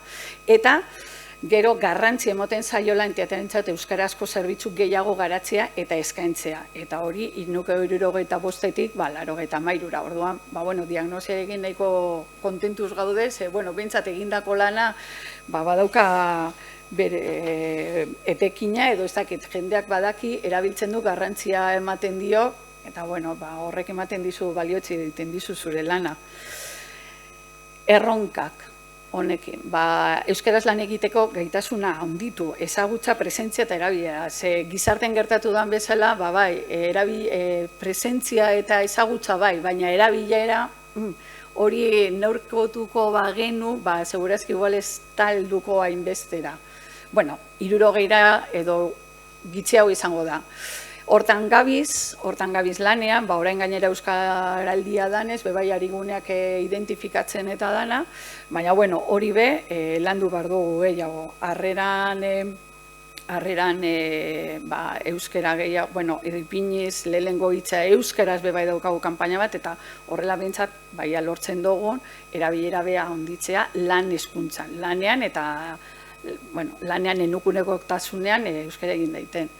Ezinbesteko euskara plan arlotean kudeatzea, kudeak eta planetan txertatzea. Hori lehen jasonek bezan da, hori lanean egon dela, eta egia da, eta galderrek bebai, kudeak eta planetan arlo guztietan sartu behar dela. Eta horrek eman jendeak jakingo dau, zer egin, nola egin behar dan, eta enpresak ematen dion garrantzia. Plan inklusiboa izatea bebai. Ez da bakarrik euskara dakiten entzat baizik, eta ez dakiten entzat ere erraztu esan garrantzia dela bultzatzean da ez ezpadakizu, eta, bueno, eurentzat hizkuntza era errazean jarri. Eta gero euskara batzordea indartu, ikusten du, indartu baliozti digute gure lana, baina lidergoa duten pertsonak izatea euskara batzordean garrantzitsua da. Koordinatzaileak, arduradunak direnak ere horregotea garrantzitsua da, ze gero langileek ere bestera batean onartuko dute edo lan egingo dute edo martxan jarriko dute guk esandakoa.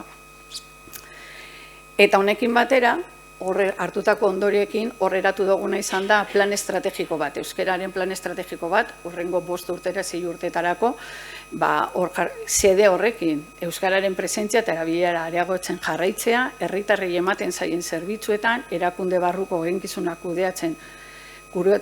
kudeatzerakoan, eta herritarren hizkuntza eskubideak bermatzeko. Batez ere hori, euren hizkuntzan nahi dute hartatuak izatea, eta hori emon behar dugu. Eta horrekin, hurrengo urteetako lan hildoak identifikatzen ditugu, zeintzu diren lan arloak eta zeintzuk hildoak. Orduan, urtetik urtera hor jartzen dugu zer egin nahi dugun. Era erraz batean, hizkuntza politika liburuzkoa, sozializatu, aurten 20 urteko ospakizuna daukagu, lantaldeak indartu, euskara eskolak, 3. sektore sozialean presentzia areagotu, 3. sektoreko entitateekin lankidetzan, eta presentzia eta erabile entitatean sustatu. Hori jartzen duena eus intranetean, daukagu ipineta euskaldunak edo euskera dakiteno daukagu alako distintibo bat eus ipineta, jakiteko neurketa egiterakoan bebai jakin errez entitateko zenbatetik, zenbatek dakiten euskeraz. Eta azkenik hizkuntza politika liburuzka. Lehen hor diagnosian agertu da moduan, 2012an bai ezarri genuela zeintzuk izango ziren entitateko irizpideak, baina diagnosian inkestan agertu zen jendeak ezekiela. Osea, ez zuela ezagutzen, edo ez zeukan bere aurrean, edo ideiarik ez zeukala oso gehitzen, 1,7. Eta orduan horreri bueltan bat eman behar zitzaion, eta orduan agerian ipini behar zen sozializatu batez ere. Orduan horretarako egin dugu liburuzka bat. Hori irizpide guztia jasotzen dituena.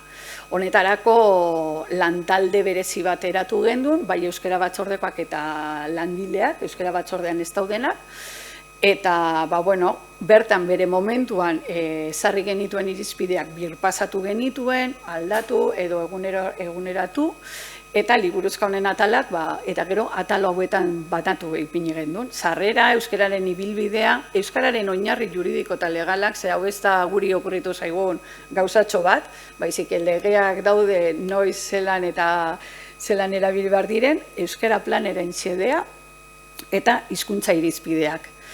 Bi lerrotan egin dugu, referentzia marko estandarra jarraitu, zerbitzu hizkuntza eta lan hizkuntza, eta eta hori guztia, hori ardatzetako elementu guztiak sarri eta birpasatu ziren, eta halako liburuzka bat egin gendun, dana emearekin, euskara tardean, dana ondo azalduz, baina, klaro, hau, liburuzka bat da, eta era errazago batean ikus dezaten eta mai gainean paperen artean izateko, beste horritxo baten egin gendu laburpen bat.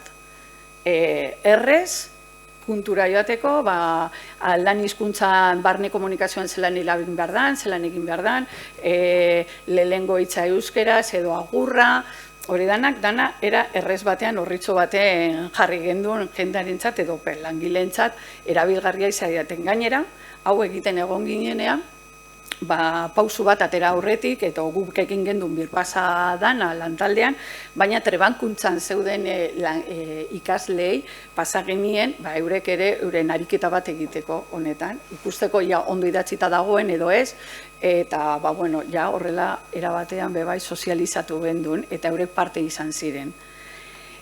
Eta, honen komunikazioa nolanko sozializatu gendun. Diagnosia batzarrak egin genituen, elkarrizketatuekin edo euren taldeekin, hau da zuzendaritza, panotronatukideekin, arloekin, zerbitzuekin, danekin egin duguz batzarrak azaldu zeintzuk izan diren emaitzak, zelan egin dugun lana, zer atera dan.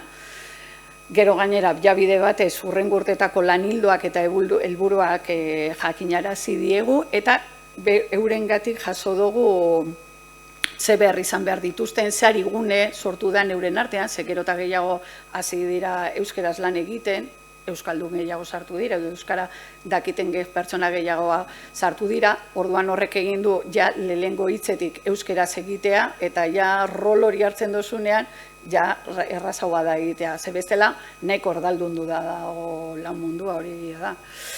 Baina, hori jaso izan dugu, gero gu bekontutan izateko eta ekintzak aurrera egiteko, eta hizkuntzen politika liburuzka sozializatzeko aurten 20 urte egin dugunez, aprobetsatu dugu gure egin duguz pare bat lehengo momentuz ekitaldi bat hori sozializatzeko 3. sektoreko entitateekin eta administrazioekin, eta hemen Galder egon zan bebai aurkezle moduan ekintza horretan, ekitaldi horretan, eta horra aurkeztu genuen hizkuntza politika liburuzka eta laburpen hau, atera gendun lelo hori, ede entitateko hitzekin, ede horrekin egin dezagun euskeraz, lelo moduan, eta orain datorren, justo ostiral honetan egingo dugu barneko gure langileentzat, beste jai ekitaldi itxo bat, ospatzeko, eskerrak emoteko eurei parte harri izan dutelako ibilbide guzti honetan entitate euskalduntzen eta horretan lan egiten, eta hor politika liburuzka hau edo behintzat laburpen hau emango diogu praktikan jartzeko eurek horretan eta egunerokoan lan egiteko. Eta hau da, guztia, konturatu izan gara honekin hau dana egiten, lan mordoa egin izan dugula, gitxika ematen dago ez, baina gero distantziaz ikusten dozunean bai, eta lorpenak izan ditugula, orduan, horretan ere gu posik gaude, eta zuei baliogarria izan bada, badakizue galderak egin, edo orain espada beste momentu batean. Eskerrik asko.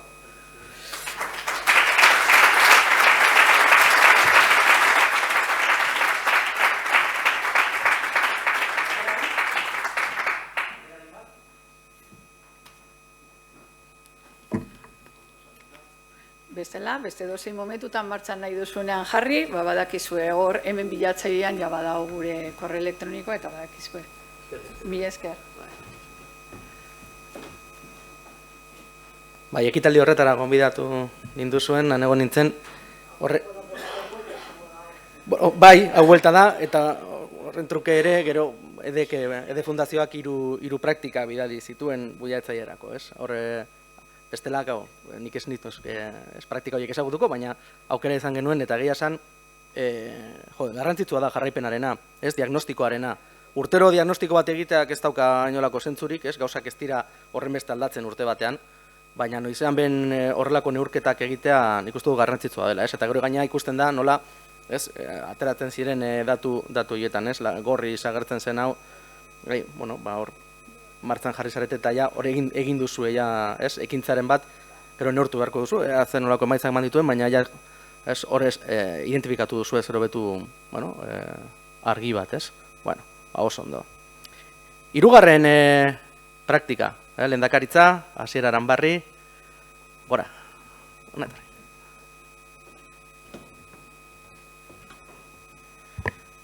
Egun ondan hoi, eta zer baino horren, eskerrik asko, gonbiteagatik.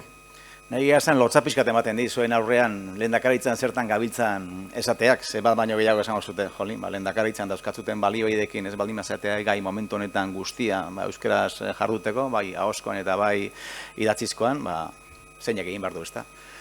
Bueno, hori bat beste pentsatu dezake, baina gauzak ez dira hain errezak.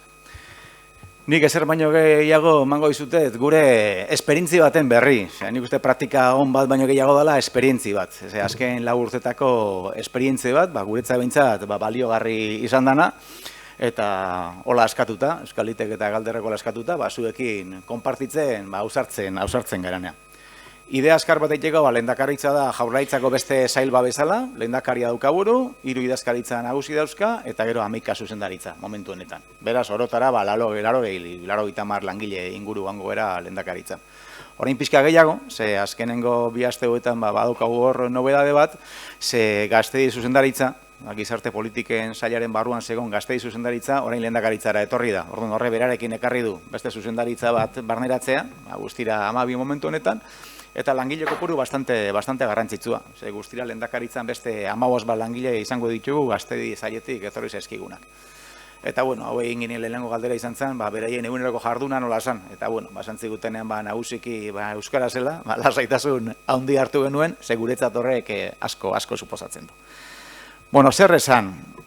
Gaurkoan egin duguna izan da, azkenengo 4 urtetako ibilbidea dokumentu baten jaso dugu, esaten gendun. Gauz bat da egitea, baina egiten den hori jasotzea ere ondo dago. Eta egin genduna izan da, azkenengo urte honetan, eginiko guztia dokumentu batetan jaso. Eta deitu dugu, lehendakaritzan euskara normalizatzeko ibilbidearen sistematizazio. Eta guzti horren berri emango dizugu modu azkar batetan. Eskuliburu honen balioa justu hori da, gure esperientziaia horri batzutan jartzen duela, berdan bezala zertzelatuta ez da. Hemen zehazten dira gure lanaren helburuak horren izartuko, baina pixkat zartuko naiz ibilbidaren deskirrapenean. Zergaitik azten geha 2017an? 2017an eman geniolako nolait esateko berdan bezalako impulsoa lehendakaritzan euskara normalizatzeari. Ordura arte ere lan asko egin zen, eta orduan geure buruari galdera bat egin genion. Zein dezakegu lehendakaritzan euskara izan dadin lan hizkuntza.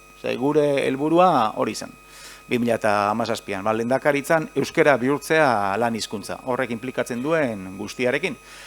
Kokatu behar zeate lehendakaritza, Gasteizen, Gasteizko erdigunean, bertan dauden goi-kargu guztiak Euskadiko leku ezberdinetatik datozenak, eta bertan dagoen langilegoa ere leku ezberdinetatik datorrena. Eta langilegoaren kopuru handi bat Gasteiz bertatik datorrena, eta askorentzat lehendakaritza dena bakarrik euskaraz jarduteko leku. Ze beraien jatorrizko lekuetan euskaraz ez dira aritzen. Eta bat baino gehiago esan ziguten lehendakaritza dela beraientzat euskaraz jardun dezaketen lekurik bakarrenetakoa, beraien testuingurua ez delako inoraz ere euskalduna. Orduan, guzti hori kontutan hasita 2017an jarri ginen abian, eta lehengotik argi geneukan gauza zen langilego guztia inplikatu behar genuela euskararen normalkuntzan. Eta nik uste lehendakaritzan egin dugunaren balio nagusia justu hortxe dagoela. 80 langileak inplikatzean gure eguneroko jardunean.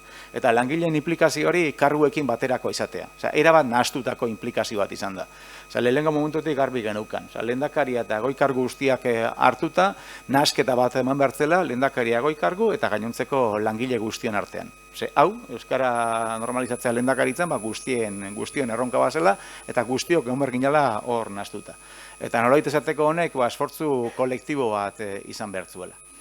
Eta hori garbi geneukan, eta hor, jarri genituen martxan, 2 lanlerro garrantzitsu. Batetik, lehendakaritzari, nolabaiteko izaera kolektibo hori ematea, eta hor jendea eta azken batean goi karguak eta langileak gaitu, gai soziolinguistikoetan, modu oso zumen baldin bada ere, eta gero bestetik estrategia bat antolatu bakoitzaren konpromisoetan oinarritutakoa. Eta horri metodologia bat eman. Orduan, 3 gauza batera bezala. Orduan, batetik izan gendun. Lehendakaritza gaitu behar dugu ikuspuntu soziolinguistiko batetik. Osea, konstiente izan behar gera, lehendakaritzan egiten dugun esfortzuak guztio balio behar digula lehendakaritzara begira, eta baita ere baliogarri izan behar duela Jaurlaritzako gainontzeko sailentzat ere. Eta orduan jarri ginen zuzenean harremanetan hizkuntza politikako sailburuordetzarekin, Miren da bere taldearekin, hor eskertu, eman diguten ezinbesteko laguntza, baita ere obvio, baina eman digutena, eta hori izan behar da baita ere. Eta gure bide izan da batetik jendea gaitu aldan neurrian gai soziolinguistikoetan, eta horretarako urtean zehar lau bat hitzaldi, urte bakoitzean hitzaldi bat antolatu du, eta 4 urtetan lau bat hitzaldi antolatu jau, lehendakaria buru dela goi kargu guztiekin eta langile guztiekin. Hor, 80 lagun bildu gea, lehendakaritzako atrioan gutxienez 3 bider. Pandemiak hortan ez di gutxi, baina aurten berriro ere badaukagu beste saio bat. Lehenengo urtean Kiki Amunarrizekin bildu ginen, 2. urtean Jon Sarasuarekin, 3. Pilar Kaltzadarekin, eta hemendik 2 aste barru Xabier Euskitzerekin bilduko gara. Eta pixka da jarduteko bakoitzak zer egin dezakeen lehendakaritzan euskara izan dadin benetako lan hizkuntza. Eta horrekoa 2. gaira. Azken batean bakoitzen konpromisoa zein den. Lehenengo momentutik bakoitzari eman genion nolabaiteko konpromisoen horri bat, eta galdetu genion. Aizu, zein da zuk momentu honetan euskararekiko daukasun harremana, eta zein da eukina dezun harremana. Eta zein da momentu honetan lehendakaritza zure ustez euskararekiko daukan harremana, eta zein harreman izan beharko luke hemendik denbora batera. Eta hor, oinarritu ginen bakoitzaren konpromiso personaletan. Eta guzti hori martxan jartzeko, erabaki egin du metodologia bati entzun eutzi behar geniola, hori guretzatzen baita ere ezinbestekoa.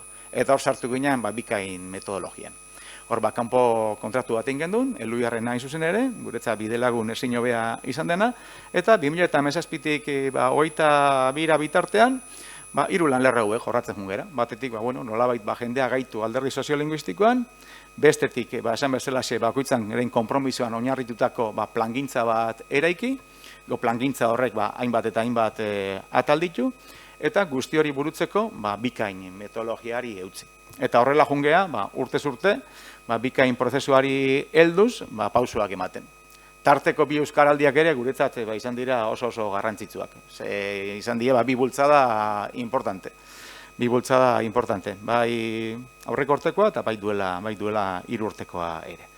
Eta tarte horretan, eman ditugu hainbat eta hainbat pauso, 2 diapositiba hauetan jasotzen direnak, eta gero nola eskuragarri izango izuten, modu lasaiago batetan ikusiko dituzuena. Lehenengo puntua, ez naiz sakonean sartuko, baina aipatuko izkizuet guretzat behintzat garrantzitsuak izan diren puntu batzuk. Egitura osatzea. Egitura osatzea esan nahi du, lehendakaritzaren barruan batetik euskara batzorde bat behar den bezalakoa sortu. Ordura arte ere, 2017 arte ere, bereziki bertako bi hizkuntza normalizatzaileen eskutik, bazeuden hainbat gauz garrantzitsu eginda. Baina erabaki egin duena izan zen, honi eman behar digu beste forma bat. Zein da forma hori? Sortu behar dugu lehendakaritzan euskara batzorde bat, zuzendaritza guztiak parte hartuko dutena. Eta zuzendaritza horitatik, bakoitzak erabakiko du zein ordezkari bidali, baina eskatzen duguna da, euskara batzordea mistoa izan da ella. Alegia, egon daitezela euskara batzordean bertan, karguak eta langileak. Hori guretzat garrantzitsua zen. Eta bestetik egiturari begira, ordura arte lehendakaritzako egituran euskara gaitako arduradun bakarra esango genduke zerbitzu zuzendaria zela, eta esan gendun, ez da zerbitzu zuzendariaren lana bakarrik. Hau da, idazkari nagusi eta zuzendari guztien lana. Ondorioz horrek ekarri zuen lehendakaritzako dekretuaren aldaketa bat, egitura dekretuaren aldaketa bat, eta gaur egun egitura dekretuaren arabera, idazkari nagusi bakoitza eta zuzendari bakoitza da, bere idazkaritza nagusian eta bere zuzendaritzan euskara normalizatzeko arduradun. Ez bakarrik, euskara arduradun ez da bakarrik, zerbitzu zuzendaria. Horregatik nago baita ere hemen, ni ez naiz lehendakaritzako zerbitzu zuzendaria, ni azken batean momentu honetan gizarte berrikuntzako zuzendari naiz, garai honetan kanpo harremanetan egon, baina momentu jakin hartan idazkari nagusiak erabakizun, pertsona egokia izan ditekela, gai hau burutzeko euskara normalizatzaileekin batera. Beraz, lehenengo irakasgaia gure ustetan, euskara batzorde potente bat eukitzea, lehendakaritza barruan. Eta euskara batzorde hori benetan eskuordetuta eukitzea, lehendakaria eta karguen aldetik, bere pausoak eman ditzen. Eta hor, izugarrizko produkzioa onda, azkenengo 4 urte hauetan. Hor, 1000 gauza egin dira. Adibidez berdinak jartzeko, goi karguen inguruko lidergoa nola landu, euskara protokolo bat nola osatu etortzen den langile berria jakin dezan, euskara bideak lehendakaritzan zeintzu diren, hori bezala beste hainbat gauza. Ikusi baitare langile bakoitzaren behar jakinak zein diren, behar jakin horiei formakuntza egokia eman, bideratu izateko. Lan guztia euskara batzordearen bueltan mugitu da, eta hor, lehenengo zutabeko azken puntuan jasotzen da bezala, maila politikoa eta teknikoaren arteko elkarlana hor ezinbestekoa izan da. Bigarrena, abiapuntuko argazkia atera, honekin esan nahi dugun bakarra da, bilera pila bat egin ditugula. Eta bilera pila esaten duenan, bilera pila die. 2017 eta 2018an, kalkulatu genuen urte bakoitzean, 50 bat bilera inguru euskararekin zerikusia zeukatenak. Taldekoak, talde txikitakoak, banakakoak, binakakoak. Ze hor, gero ondoren ikasgaietan ikusiko dugun moduan, badaude, gora berak, eta ez da erreza. Ez da erreza, gora bera handia daude, eta resistentziak ere handia dira, zeintzu guztietan. Orduan hor, pertsona bakoitzarekin egote hori oso garrantzitsua da. Adibidez, zertarako, bere momentuan baita ere erabaki gendun, azken batean, langile guztiei zegokion perfila jartzea, eta baita ere perfil hori betetzeko data jartzea. Jarri nituen datak, eta langile asko, data bitatik, salbuetzia zeuden, adinagatik, baina hor sortzen dira, kezka, sortzen dira gora berak, eta langile horietako bakoitzarekin hitzekin, bakoitzarekin egon, da pixka tranquildu. Zertarako, euskara inolaz ere ez da izan, gatazka leku, baizik eta elkartzeko leku. Eta horrela jongera, prozesu guztia lantzen. Gero, hirua datu mango izkizutet, guztionen berri ematen dutena. Gero, erronka gakoa identifikatu, erronka gakoa zen, eta da, lehendakaritza euskararen gune bihurtzea, bai ahoskoan eta bai idatzizkoan. Alegia, lan hizkuntza lehendakaritzan euskara izatea, epe ertain batera begira. Eta horregatik sartu ginen, bikain metodologiaren barruan, simulazio batekin, gero ondoren zeilarrezko bikain lortu gendun, eta azkena, urrezko bikain. Baina baita ere hor, pausoz pauso eta poliki jungera. Eta esan bezalaxe, guzti honen berri, behin da berriz bizteratu, ekitaldi berezien bitartez, ekitaldi bereziak leheno aipatu izkizutanak izan dira, Kiki Amurarrizekin, Jon Sarasuerekin eta Pilar Kaltzadarekin, bi aste barru Xeber Eskuitzerekin, eta hori da gune bat, azken batean lehendakaritzako guztio batera goteko, lehendakaria goi-karguak eta langile guztia batera. Horri guk garrantzi benetan handia ematen diegu zeintzu guztietan. Ze hori bi norabideetakoa da, ze egin genuenan nola baiteko lehen inkesta bat konpromiso personal horiek jasotzeko, langilean aldetik etortzen, betiko ohiko kritika. Aizu, gure eskatzen ezkigu perfilak, baina goi-karguek itzaizki eskatzen. Eta hemen badaude goi-kargu bat baino gehiago, ez perfilak dauzkatena, eta ez da ere euskaraz jartuteko gai ez direnak. Horrek ere konversazio asko eskatzen ditu. Eta horrek ere eskatzen du, lan sakona, elkarren arteko harremanak lantzerako orduan.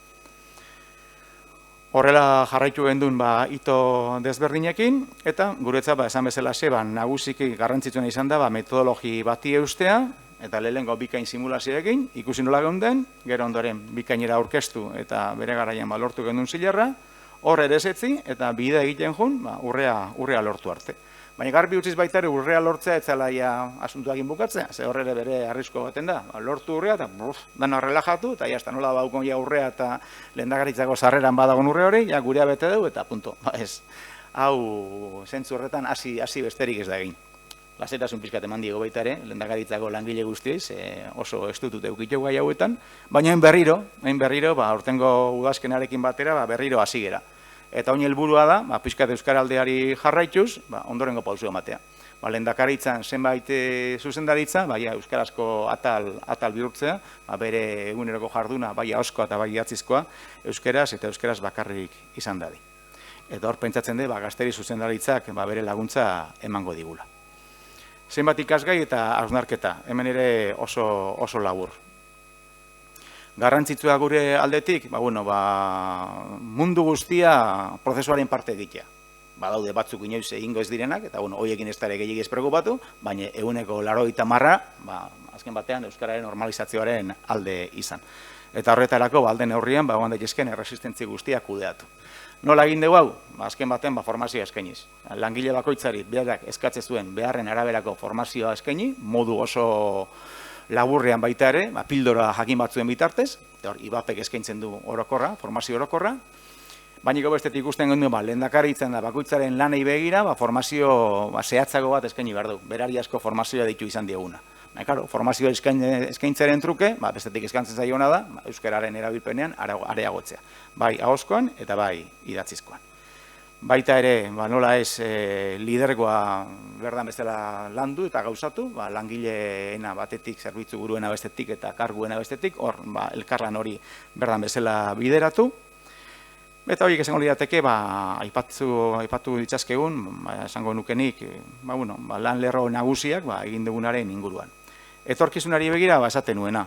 Euskarazko atalak izendatu lehendakaritzan, oin 12 zuzendaritza dauzkagu, dauzkagu gure arazoak hor transversala dien 2 zuzendaritzakin, batetik zerbitzu zuzendaritza eta bestetik baita ere araubide juridikoko zuzendaritza. Arazo desberdina dauzkagu hor, goi karguak ez daukatelako berdan bezalako maila bere jendearekin euskaraz jarduteko, baina hor baita ere esperientzitxoa jarri genduen martxan, eta nik hori aipatu nahiko nuke araubide juridikoaren zuzendaritzan. Posible delako buruak euskaraz jakinarren, taldeak euskaraz funtzionatzen. Eta nik hori baita ere azpimarratu nahiko nuke. Baita ere jarrera kontua dira, neurri handi batean. Eta hor, araubide juridikoko zuzendariak bere jarrera ona mantendu zuen, eta esan zuen, nik ez dut oztopatuko, nola oztopatuko depa, nire lantaldeak euskaraz jardutea. Zor ikuste gendun, dauzkagu bi letratu eta beste bi administratibo euskaraz jardun dezaketenak, bere txosten juridikoak ere euskaraz inditzaketenak, eta hor, zuzendariak euskaraz ez jakitea, edo gutxienez euskaraz maila horretan ez jakitea, ez da izan behar oztopo. Eta hor guri itzultzaile neuronalak ikaragarri laundu digu neurri guztietan. Eta gaur da eguna, eta esperintzitxo bada, mai gainean meitze jarri nahiko nukena, langileak bere txosten juridikoak euskaraz egiten dituzte, gainantzeko sailekin ere euskaraz daukate harreman hori, eta gero, bizto buenoa edo ondo dagoela esana, azken batean eman behar duenean, zerbitzu zuzendariak, itzultzaile neuronalaren bitartez itzultzen diote txosten hori. Orduan hor, konversazio idatzizkoa, baina erabat asimetrikoa daukagu. Nik uste, etorkizunari begira jorratu erreko bidea, pixkat hori dela. Oin beste esperientzia jarri nahi dugu hor baita ere HPS-ren eskutik Eusko Legebiltzarrarekin, eta da, sortzen ditugun dekretuak, lehendakaritzan, ez dira asko, baina batzu sortzen ditugu, horiek bi hizkuntzetan sortzea, korredakzioaren bideari ekitea. Ze bestela beti euskara da, bai lehendakaritzen da, bai liku guztietan euskara da, gazteleraren menpe dagoen hizkuntza. Ze produzio guztian gaztelera ziken da, gero itzultzen da, eta bai, boletinera bi hizkuntzetan joan den da, baina azken batean hizkuntza nagusia gaztelera. Eta hor baita ere aldatu nahi dugu. Dekretu horiek bi hizkuntzetan sortuz lehen momentutik. Eta pixka bat, eta hortik euskara teknikarien belaunaldi berria prestatzea, hemen Bego eta Iñakiren baimenarekin, hor pixka nahi duguna da, gure euskara normalizatzaileak izan daitezela langile bakoitzaren nolabaiteko arazoen laguntzaile, arazoie irtenbidea bilatzeko laguntzaile, ez da.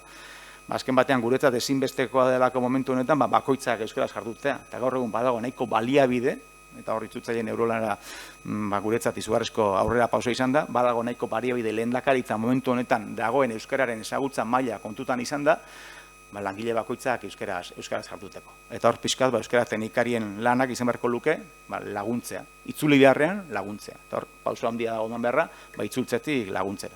Eta hor korredazioaren bidea, guretzat oso bide tentagarria eta ona izan daiteke.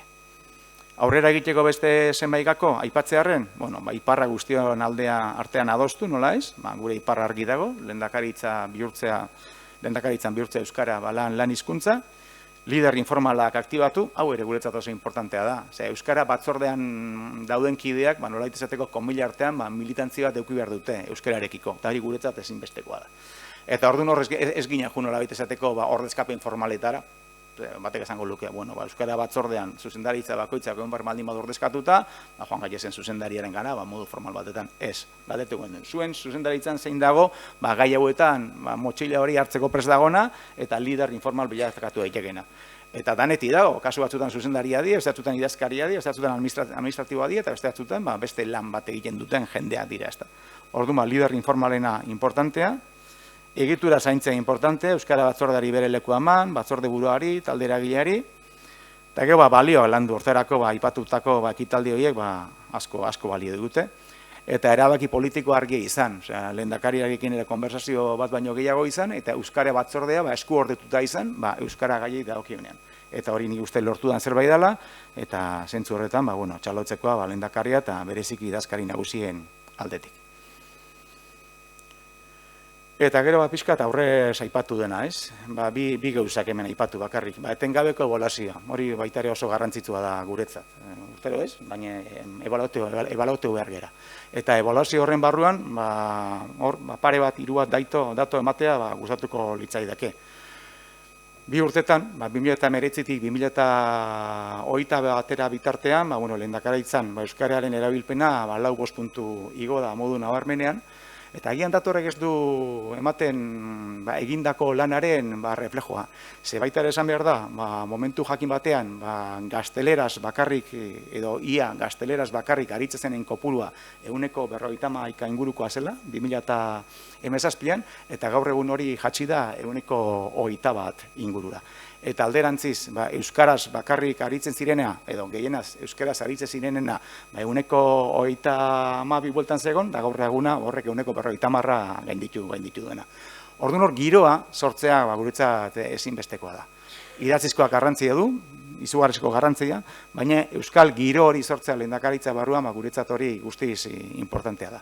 Eta konbertsazio informal guzti horiek euskaraz ematea, kafe euskaraz hartzea, kafe inguruan sortzean giro hori euskaldun izatea, guretzat oso garrantzitsua da hori. Eta gure arteko harremanak, aldebiko eta taldekako harremanak euskaraz izatea, naiz eta konbertsazio asimetriko horiek eman, eta hori gurire kostatzen zaigu eta asko, ez da erreza. Bilera bat hasten duzu, mundu guztia daki euskaraz, zu euskaraz tazen zea, baina bi edo hiru euskaraz jakinarren erdera saltatzen dute, eta hor euskarari, eustea eta euskara mantentzea, benetan zaila da.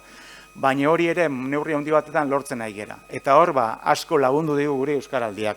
Belarriz prest txapa horrek guri asko lagundu digu, ze leheno aipatzen nituen errestintzientzi horietako bat, gutako bakoitzea daukagun blokeoa da. Azken batean, azten gera euskeraz, beste norbait sartzen da gazteleraz, eta askotan ematen du berriro euskarara jotzeak, nolabaiteko errespektu falta badela gaztelerara saltatu duen horrekiko, eta ez da horrela.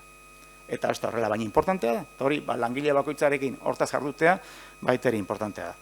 Eta gero, azkenengo puntua, aitortza. Baita ere ondo da bolatzea, ondo da denbora guztian gainen egotea, baina baita ere eginiko lana aitortu behar da, hori azpimarratu behar da, eta gu beti izaten duguna, eta honekin bukatzen dut. Aipatutako 4 ekitaldi hauen ondoren, beti enkuidu dugu, hemen ondoren nengoan bezala mokadutxo txiki bat, ez? Bat baino gehiago esan zuen, lehenengo aldia da, lehendakaritzako langile guztiok batea biltzen gehan akargo guztiekin, eta ondoren elkarren artean mokadutxoa konpartitzen duguna. Eta hori izatea euskara itzaki dela, guretzat benetan garrantzitu esan zen. Besterik ez, eskerrik asko.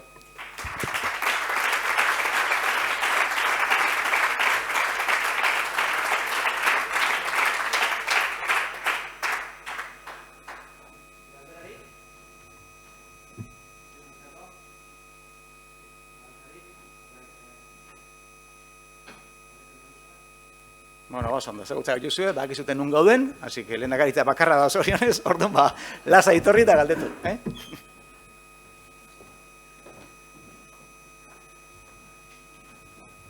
Eskerrik asko, Asier, klabe asko eman dituzu. Ikasitakoak, oso ondo.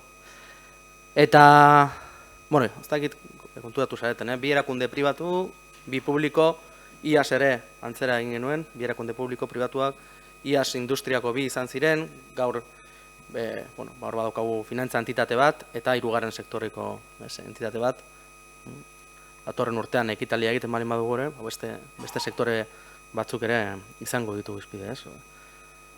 Hau oso aberasgarria da, esperientzia desberdinak ikustea. Eta azkenengo praktika, bankoa bankarena, Ana Urkizarekin. Ana?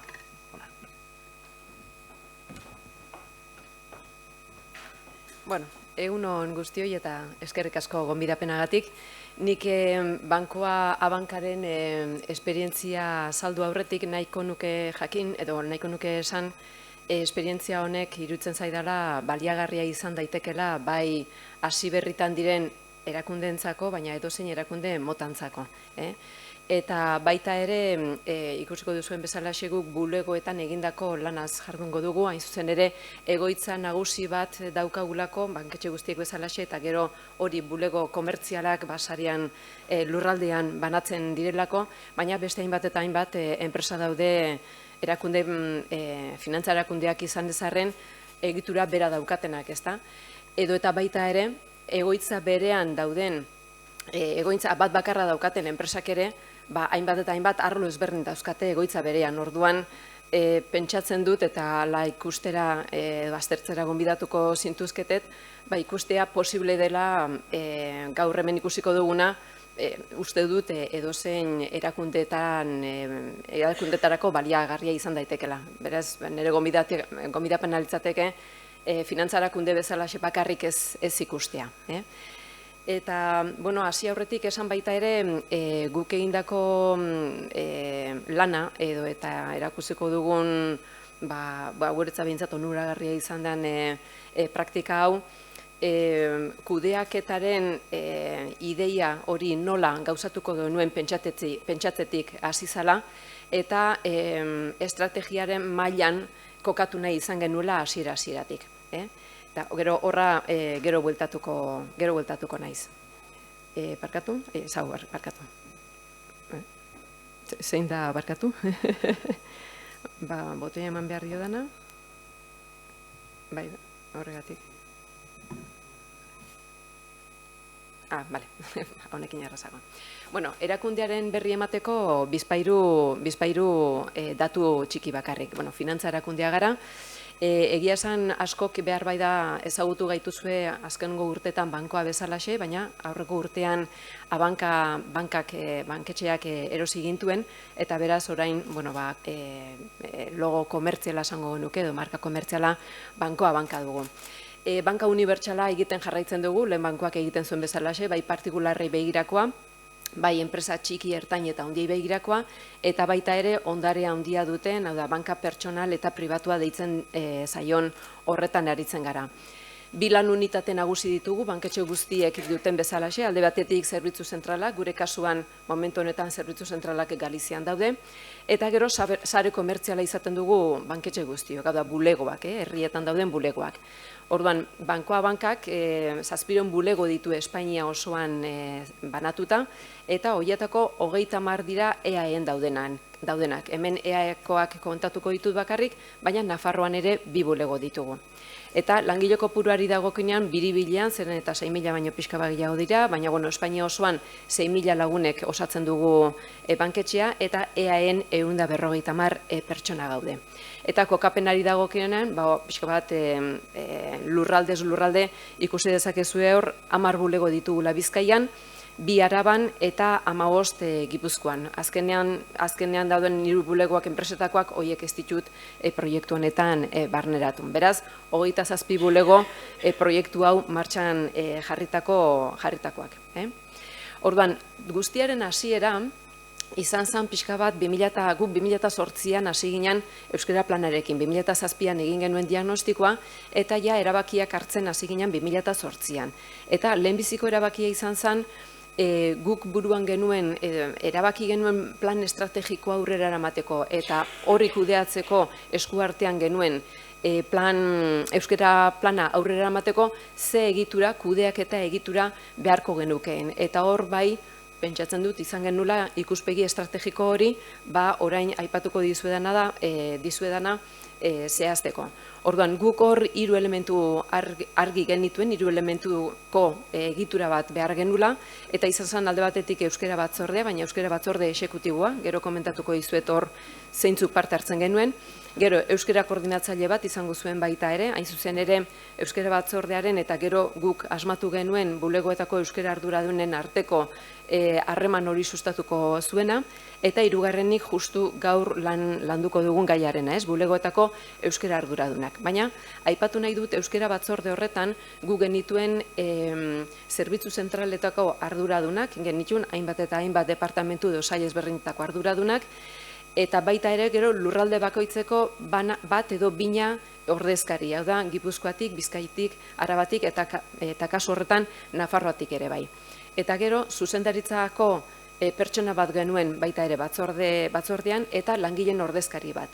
Orduan, zuzendaritzako pertsona bat izateak batzordean, aukera ematen zigun, bertan hartzen diren erabakiak ja aurrera ematearena. Hau da, ordezkari horrek baiezkoa ematen zuen neurrian eta berak igotzen zuen zuzendaritza orokorrera han gauzatzen zirenak, eta orduan gurean zan, egia esan, behin hori egitera lortu genuen oso erraza. Batzordean, hilero biltzen ginen batzordean, hartzen ziren erabakiak aurrera zijoazen beste inolako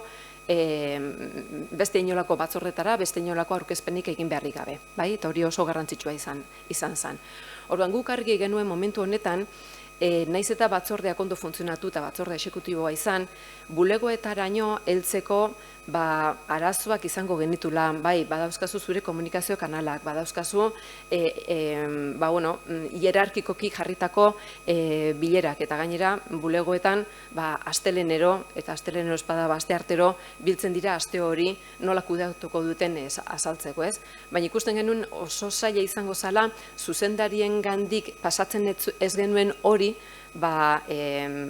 euskara batzordean prestatzen zen hori, zuzendarien gandik pasatzen ez genuen, inora etzala helduko, ez? Orduan, argitasun horrekin erabaki genuen, hain zuzen ere, bulego bakoitzean, euskara arduradun bat izendatzea.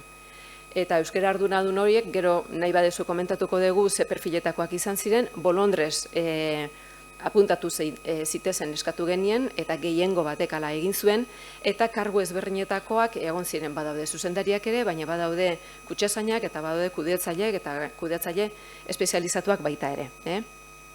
Eta orduan, helburu nagusia zan hain zuzen ere horixe, euskara batzordean hartzen ziren erabakiak bulegoetan gauzatu daitezen bultzatzea. Hau da, azkenean, euskara batzordean erabakitzen zena, euskara arduradun bakoitza zan, horren arduradun bere bulegoan aurrera eman zedin. Orduan, ez zegoen hierarkiatik, naiz eta komunikazio hori gonena eginda ere, maila hierarkikotik pasatu beharra ez zeukan, zuzenean pasatzen zitzaielako bulego bakoitzean, hau da, kapilaretan zeuden pertsona horien gana. Eta beste kontu bat ere garrantzitsua zen, zeren eta bulegoetan zeuden pertsona horiek argi zeukaten beraiek zeudela bezeroaren gandik hurbil, eta ez euskara batzordea edo euskara batzordearen gainetik zeuen zuzendaritza batzordea. Eta hau izan zen, nire ustez, momentu hortan hartu genuen erabaki estrategikoatzat hartu genuna, erabakiri garrantzitsuena, eta gero gainera emaitza honak eman dituena. Orduan, helburuaz gain, gero euskara arduradun hauek 3 bete behar zituzten, ezta? Alde batetik, euskara planean jasotzen ziren ekimen horien berri ematea bulegoetan. Baina, ematen zituzten, ez euskara batzordeak esan da agindu bezalaxe, baizik eta euren hitzekin, eurak ulertutako moduan, eta eurek motibatzeko moduarekin. Bigarrena ere, bigarren puntua edo bigarren egitekoa zan hain zuzen ere, bulegoko langileak edo kideak aktibatzea. Hau da, etzen euskara arduraduna euskara koordinatzaile izenekin ez nahi dinaztatu. Euskara koordinatzaile hori egin behar duena, gehienetan ahala izaten gara, baina kontua da, zein den gure lan eremua. Eta nire adibidez zan, euskara batzordearen ingurua eta zuzendaritza maila. Baina, gero bulegoetakoa izan nintekeen ni ere, baina asko zobezan, hain zuzen ere, euskara arduradun horiek izan zitezen motibatzaileak, euren kiden motibatzaileak, ez? Eta hirugarrena zen, garrantzitsuena edo, ez da gurrenkeran hirugarren jarri dut, baina hain zuzen ere, orain komentatuko dut hemen urdinean jarri dugu bulegoaren euskara profilaren arabera, zeren eta guk bulegoak euren euskara mailaren arabera sailkatu egin genituen, hurrengo filminan ikusiko dugu. Eta orduan, euskara arduradunen egitekoa, egin beharrekoa zen, bulego bakoitzak jarrita zituen helburuen arabera konpromiso batzuk jaso. Eta konpromiso horiek jasotzen zituzten, bertako bulegoko kideekin landuta, zehaztuta eta guztien artean onartuta. Eta hau da, beraiek egin duten eta egiten ari diren lanik garrantzitsuena. Orduan, ulertzeko pixka bat profilarena, guk 27 bulego horiek sailkatu genituen beren euskara profilaren arabera. Eta ateratzen zaizkigu, aterazitzazkigun 3 profil. Alde batetik, oinarrizko maila duten bulegoak. Hauek dira, bezeroari euskeraz zerbitzua eskaintzeko ahoz euskeraz zerbitzua eskaintzeko gaitasuna dutenak, baina ez gaztelaniaz eta ez da ere bulegoko kide guztien aldetik. Bigarren maila ertaina da hemen kideek, bulegoko kideek gaitasuna dute euskera zerbitzua eskaintzeko bai ahozkoan eta bai idatzizkoan, baina ez kide guztien aldetik.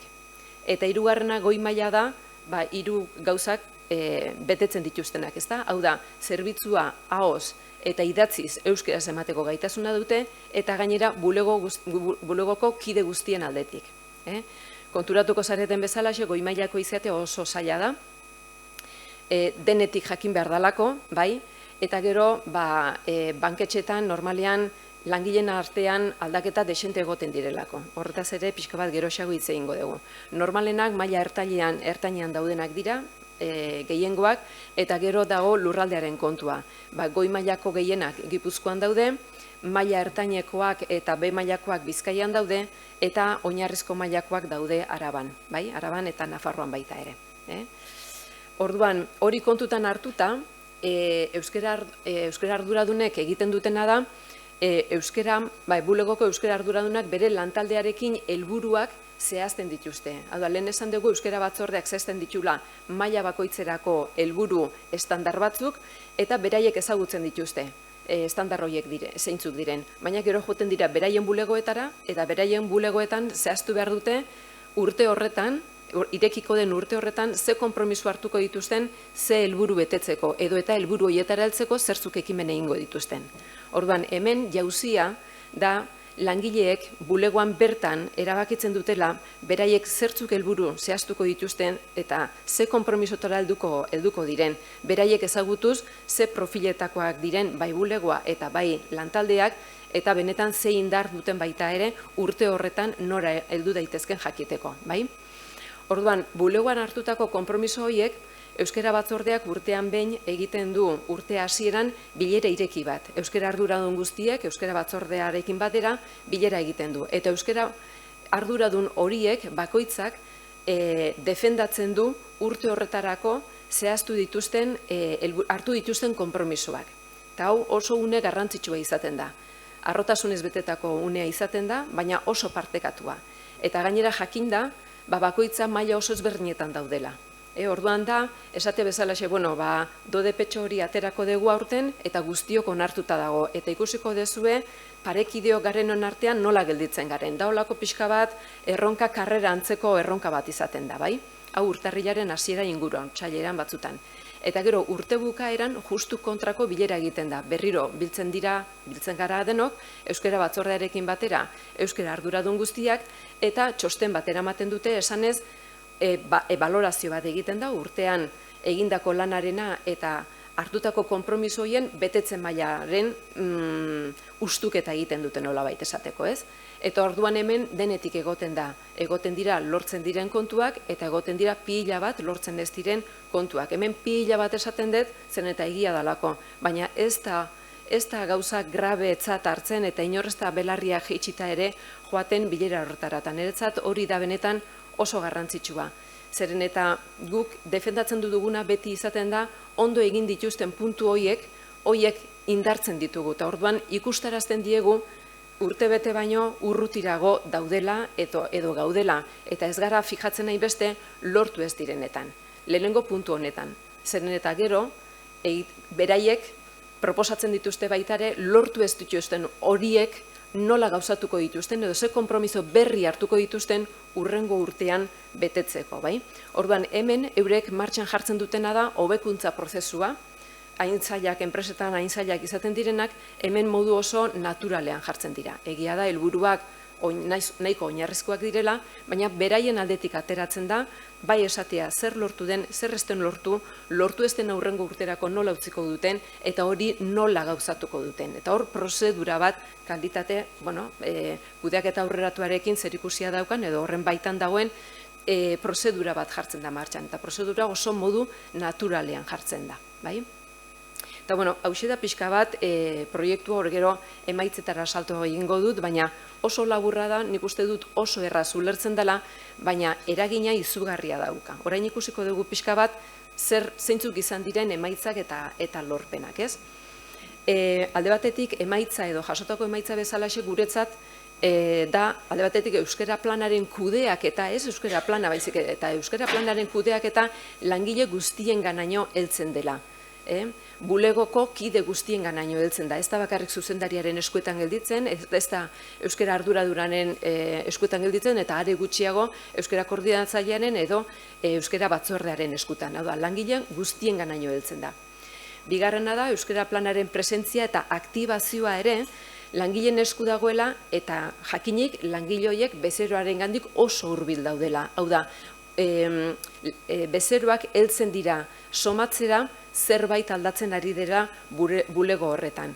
De hecho, baita ere, egin izan ditugu lehiaketa bat edo beste, langileak eta bezeroek alkarrekin landu behar izan dituztenak, ez? Eta sariak ere biei eman zaie talde gisa. Hau ez da beti gertatzen, baina asmatu izan ditugu hitzen terminologia kontuak erabiliz eta bar, ez? Gero bestetik, emaitza bezalaxe, hobetze prozesuak langileek beraiek bulegoan lantzen dituztela. Hau normalean, guk euskara planarekin hasi aurretik gure banketxean hauetzan gertatzen. Hobetze prozesuak ere zuzendaritza orokorra jartzen zituen. Esaten zuen zer egin behar zen, nola funtzionatzen zuen hobekuntza prozesu horrek, eta guk saiatzen ginen horiek egiten. Kasu honetan, hori azpitikan gora igo den prozedura bat dela esan genezake. Eta berritzailea da, bai kudeaketa aurreratuaren ikuspegitik eta iruditzen zaigu baita ere euskararen kudeaketaren ikuspegitik. Hau da, bulego batean zeinetan daukazun zuzendari ordea, kudeaketa espezializatuak, ez espezializatuak, eta abar, hau da, oso hierarkizatua dan erakunde eta batez ere bulego batean ere hobekuntza prozesuak azpitikan ateratzeko gaitasuna izan degula, ez? Eta azkenean oso garrantzitsua baita ere konpromisuen irakurketa hori partekatua dela. Zeini gustatzen zaio berak egindako lanaren berri ematea beti dakizunean akatsen bat izan dezula edo dana ez zaizula ondo atera, ez? Edo eta are gehiago, akatsez beteta edo lortu gabeko hainbeste helburuekin zoazela bestei horren berri ematea. Inori itzaio gustatzen, justu hemen, halako beste giro bat sortzen da, zeren eta beraiek ez daude bakarrik, inor ez dago bakarrik. Goi mailako bulegoak dira hainbat, erdi mailako bulegoak dira beste hainbat, eta oinarrizko mailakoak dira beste hainbat. Orduan, inor ez dago bakarrik, eta beraien artean, halako babes garrantzitsu bat sortzen eta sentitzen dute, eta ez dira inor baino gutxiago. Hau oso da benetan garrantzitsua. Eta honekin, ikasitakoak eta lorpenak oso laburrean jaso ditut, baina lehenbizikoa konplizitatea jarri dut. Konplizitatea sortu da lehenbizi euskara arduradunen artean, denak berdinak dira, denak daukate ardura bat, denak dauzkate buru kezka bertsuak, eta arrakastak baita ere, ez? Baina, konplizitatea sortu da baita ere, kiden artean, bulegoko kiden artean, zeren eta hor, hierarkiak apurtu egiten dira. Hau lantzerakoan ez dute balio hierarkiek, orduan hor berdinago sentitzen dira guztiak ere. Eta gero, beste konplizitatea sortzen da, bulegoen artean, hau da, lehen aipatu duguna, oinarrizko maila dauzkagun guztion artean, berdintxu gara, ertainon artean baita ere, eta bar. Eta gero gertatzen da baita ere, urtean zehar, hauek ez dira estankoak, mailak eta hauek, zeren eta esan dugu, langileen euskara ezagutzaren arabera aldatzen doazela edo sortzen direla bulego hauek, ez? Orduan, langileak aldatzen ditugun une oro bulego batetik bestera, bulegoien perfilak aldatu egiten dira. Beraz, bulegoen arteko konplizitate hori aldatuz joaten da baitea ere urtean zehar. Kide berriak dituzu, batzuk sartu egiten dira zure taldean eta beste batzuk atera egiten dira. Eta horrek, beste dinamismo bat ematen dio egoerari. Gero, erreferentzialtasunarena, noski oso ondo egiten duten bulegoek, bulegoak erreferentzial bilakatzen dira beste entzako. Baina ez bakarrik, ez dezagun pentsatu bakarrik Gipuzkoako, ez dakit Tolosako bulegoa izan daitekeela erreferentziala, bada.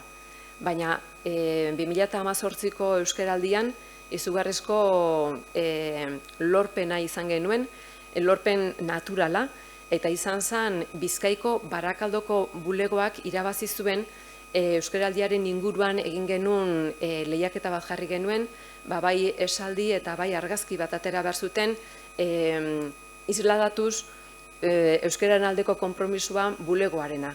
Eta hori intranetean jarri zen, intranet bidez bozkatu zen, eta erakunde guztia bozkatu zuen, eta Barakaldoko bulegoak irabazi zuen. Barakaldo, pentsatuko duzuen bezalaxe, maila oinarrizkoan dagoen bulego bada, baina justu, konpromiso maila hura agertzeko modurik egokina berak aurkitu zuen. Orduan, ez dezagun pentsatu beti, erreferentzialtasun horretan, euskera dakitenek lortzen dutenek, baizik eta bidea ondo egiten dutenek ere lortzen dutela. Orduan, erreferentzialtasunaren puntua oso da garrantzitsua baita ere sistema honetan.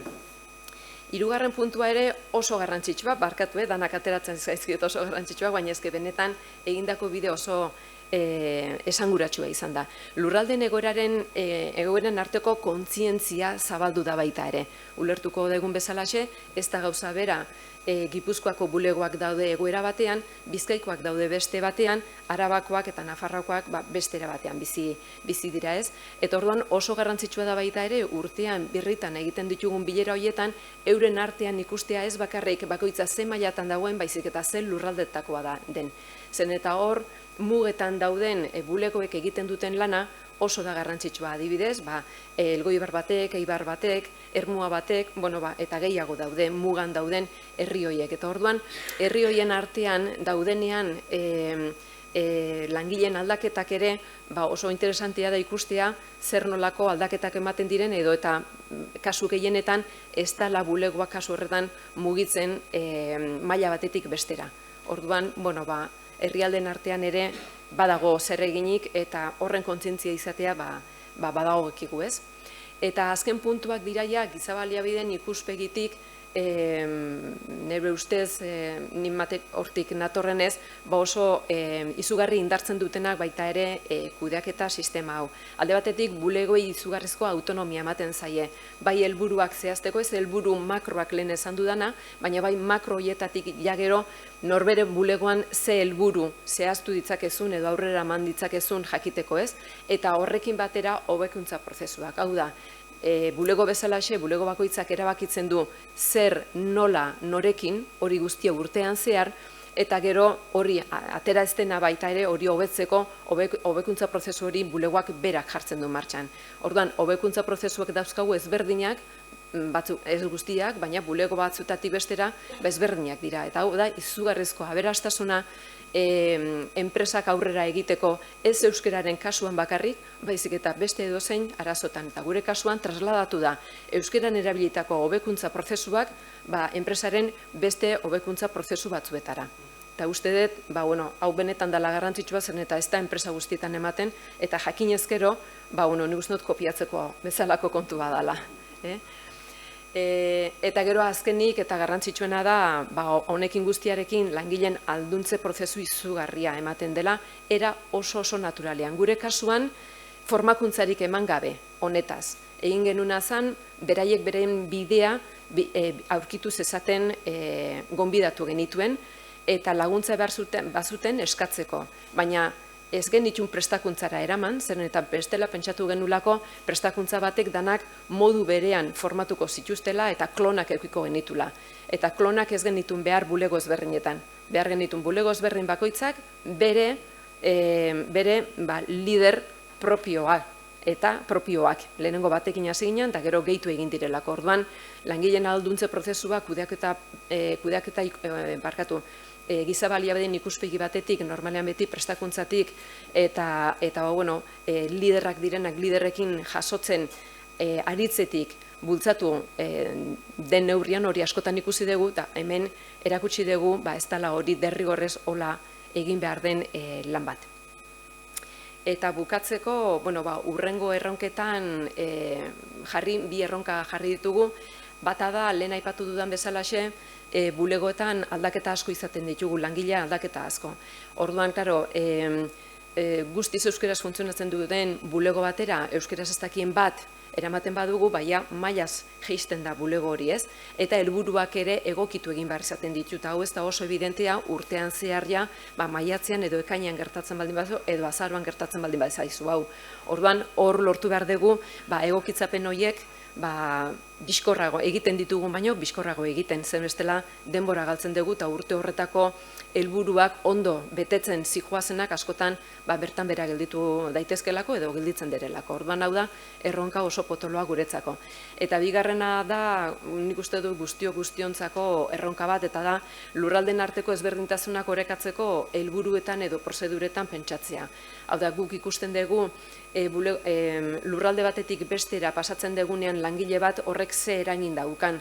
Eta normalean onerako, txarrerako izaten da batzutan, profilez jeisten baldin badute bulegoak, baina onerako ere bai. Orduan, hor landu nahi dugu gehiago, hain zuzen ere, ez bulegoen oreka, bakarrik, baizik eta lurralden arteko oreka lortzeko, eta profil horiek gora ertainak eta oinarrizkoak direnak goi mailara pasa daitezen. Eta hauxe gure aldetik esan beharrekoa.